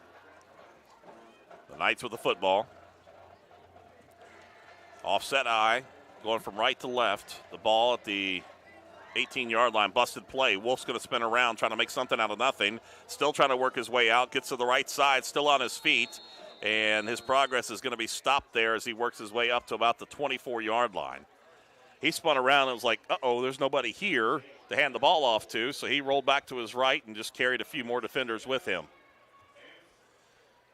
Tell you two things I think I know. He did make something, though. I said something on nothing. He got 6 yards out of it. Two things I know for sure. Midland's not passing this ball. And as far as this coach is concerned, it's going to be first downs, first downs, first downs. Second down, long 4 coming up for Cabell Midland. 3:24 and a rolling clock. Keep it between the numbers here. Try to keep that clock rolling. I formation, line up behind Wolf. Takes a snap, hand off Jones, right side. Jones across the line of scrimmage and works his way down to the 30-yard line. That's good enough for the first down. That will stop the clock temporarily to move the chains with 3:09 left to play.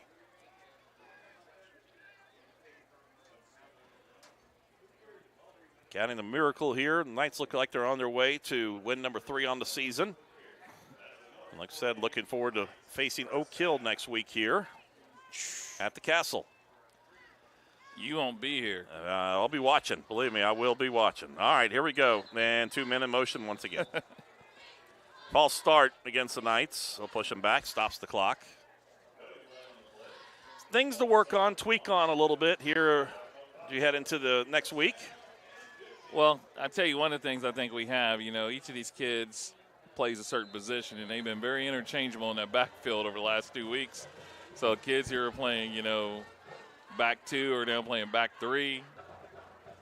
Wolf up underneath center, has a man in motion coming towards the near side. Handoff is to him. That is Roberts. Gets across the 25 up to the 27. And timeout taken by Parkersburg. Breaking the action, we'll step aside ourselves. 2:29 left to play in regulation. Midland 31, Parkersburg 10, 30-second timeout right here on 97.9 The River. At 40.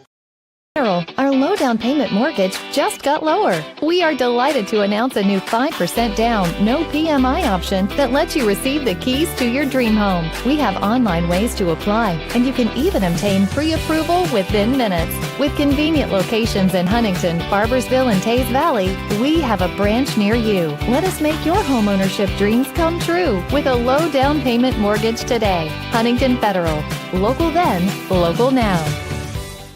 My Town Truck and RV of South Point is open for business. They have a huge selection of trucks and RVs with the best financing services out there. Buy with ease at My Town Truck and RV. Taking the next step towards ownership has been simplified. Their finance expert. A second down and a long 10. Matter of fact, about 10 and a half coming up here for the Knights. Wolf up underneath center. Jones single setback.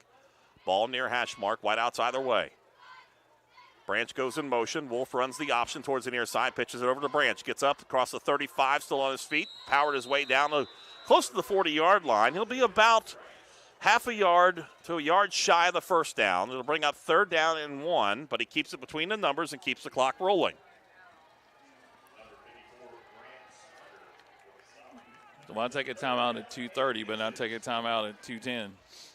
And they didn't even rotate new players in. So, a lot of times you'll get timeouts late so they can get some players on the field. But Wolf up underneath center, split backfield, handoff right side. It is Grace. Grace working his way across the 40, 45, and up to about the 48-yard line.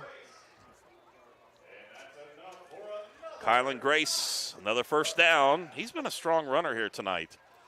I think they've seen something on film and in practice that they want to utilize. Thing gets me with Kylan. It comes from a very athletic family, obviously, with his dad and John Grace. And he is, for a freshman, he is stacked. He is built up. Here's the pitch going over to now Jones. Jones turns upfield across the 50 and works his way down inside Parkersburg territory to about the 47-yard line.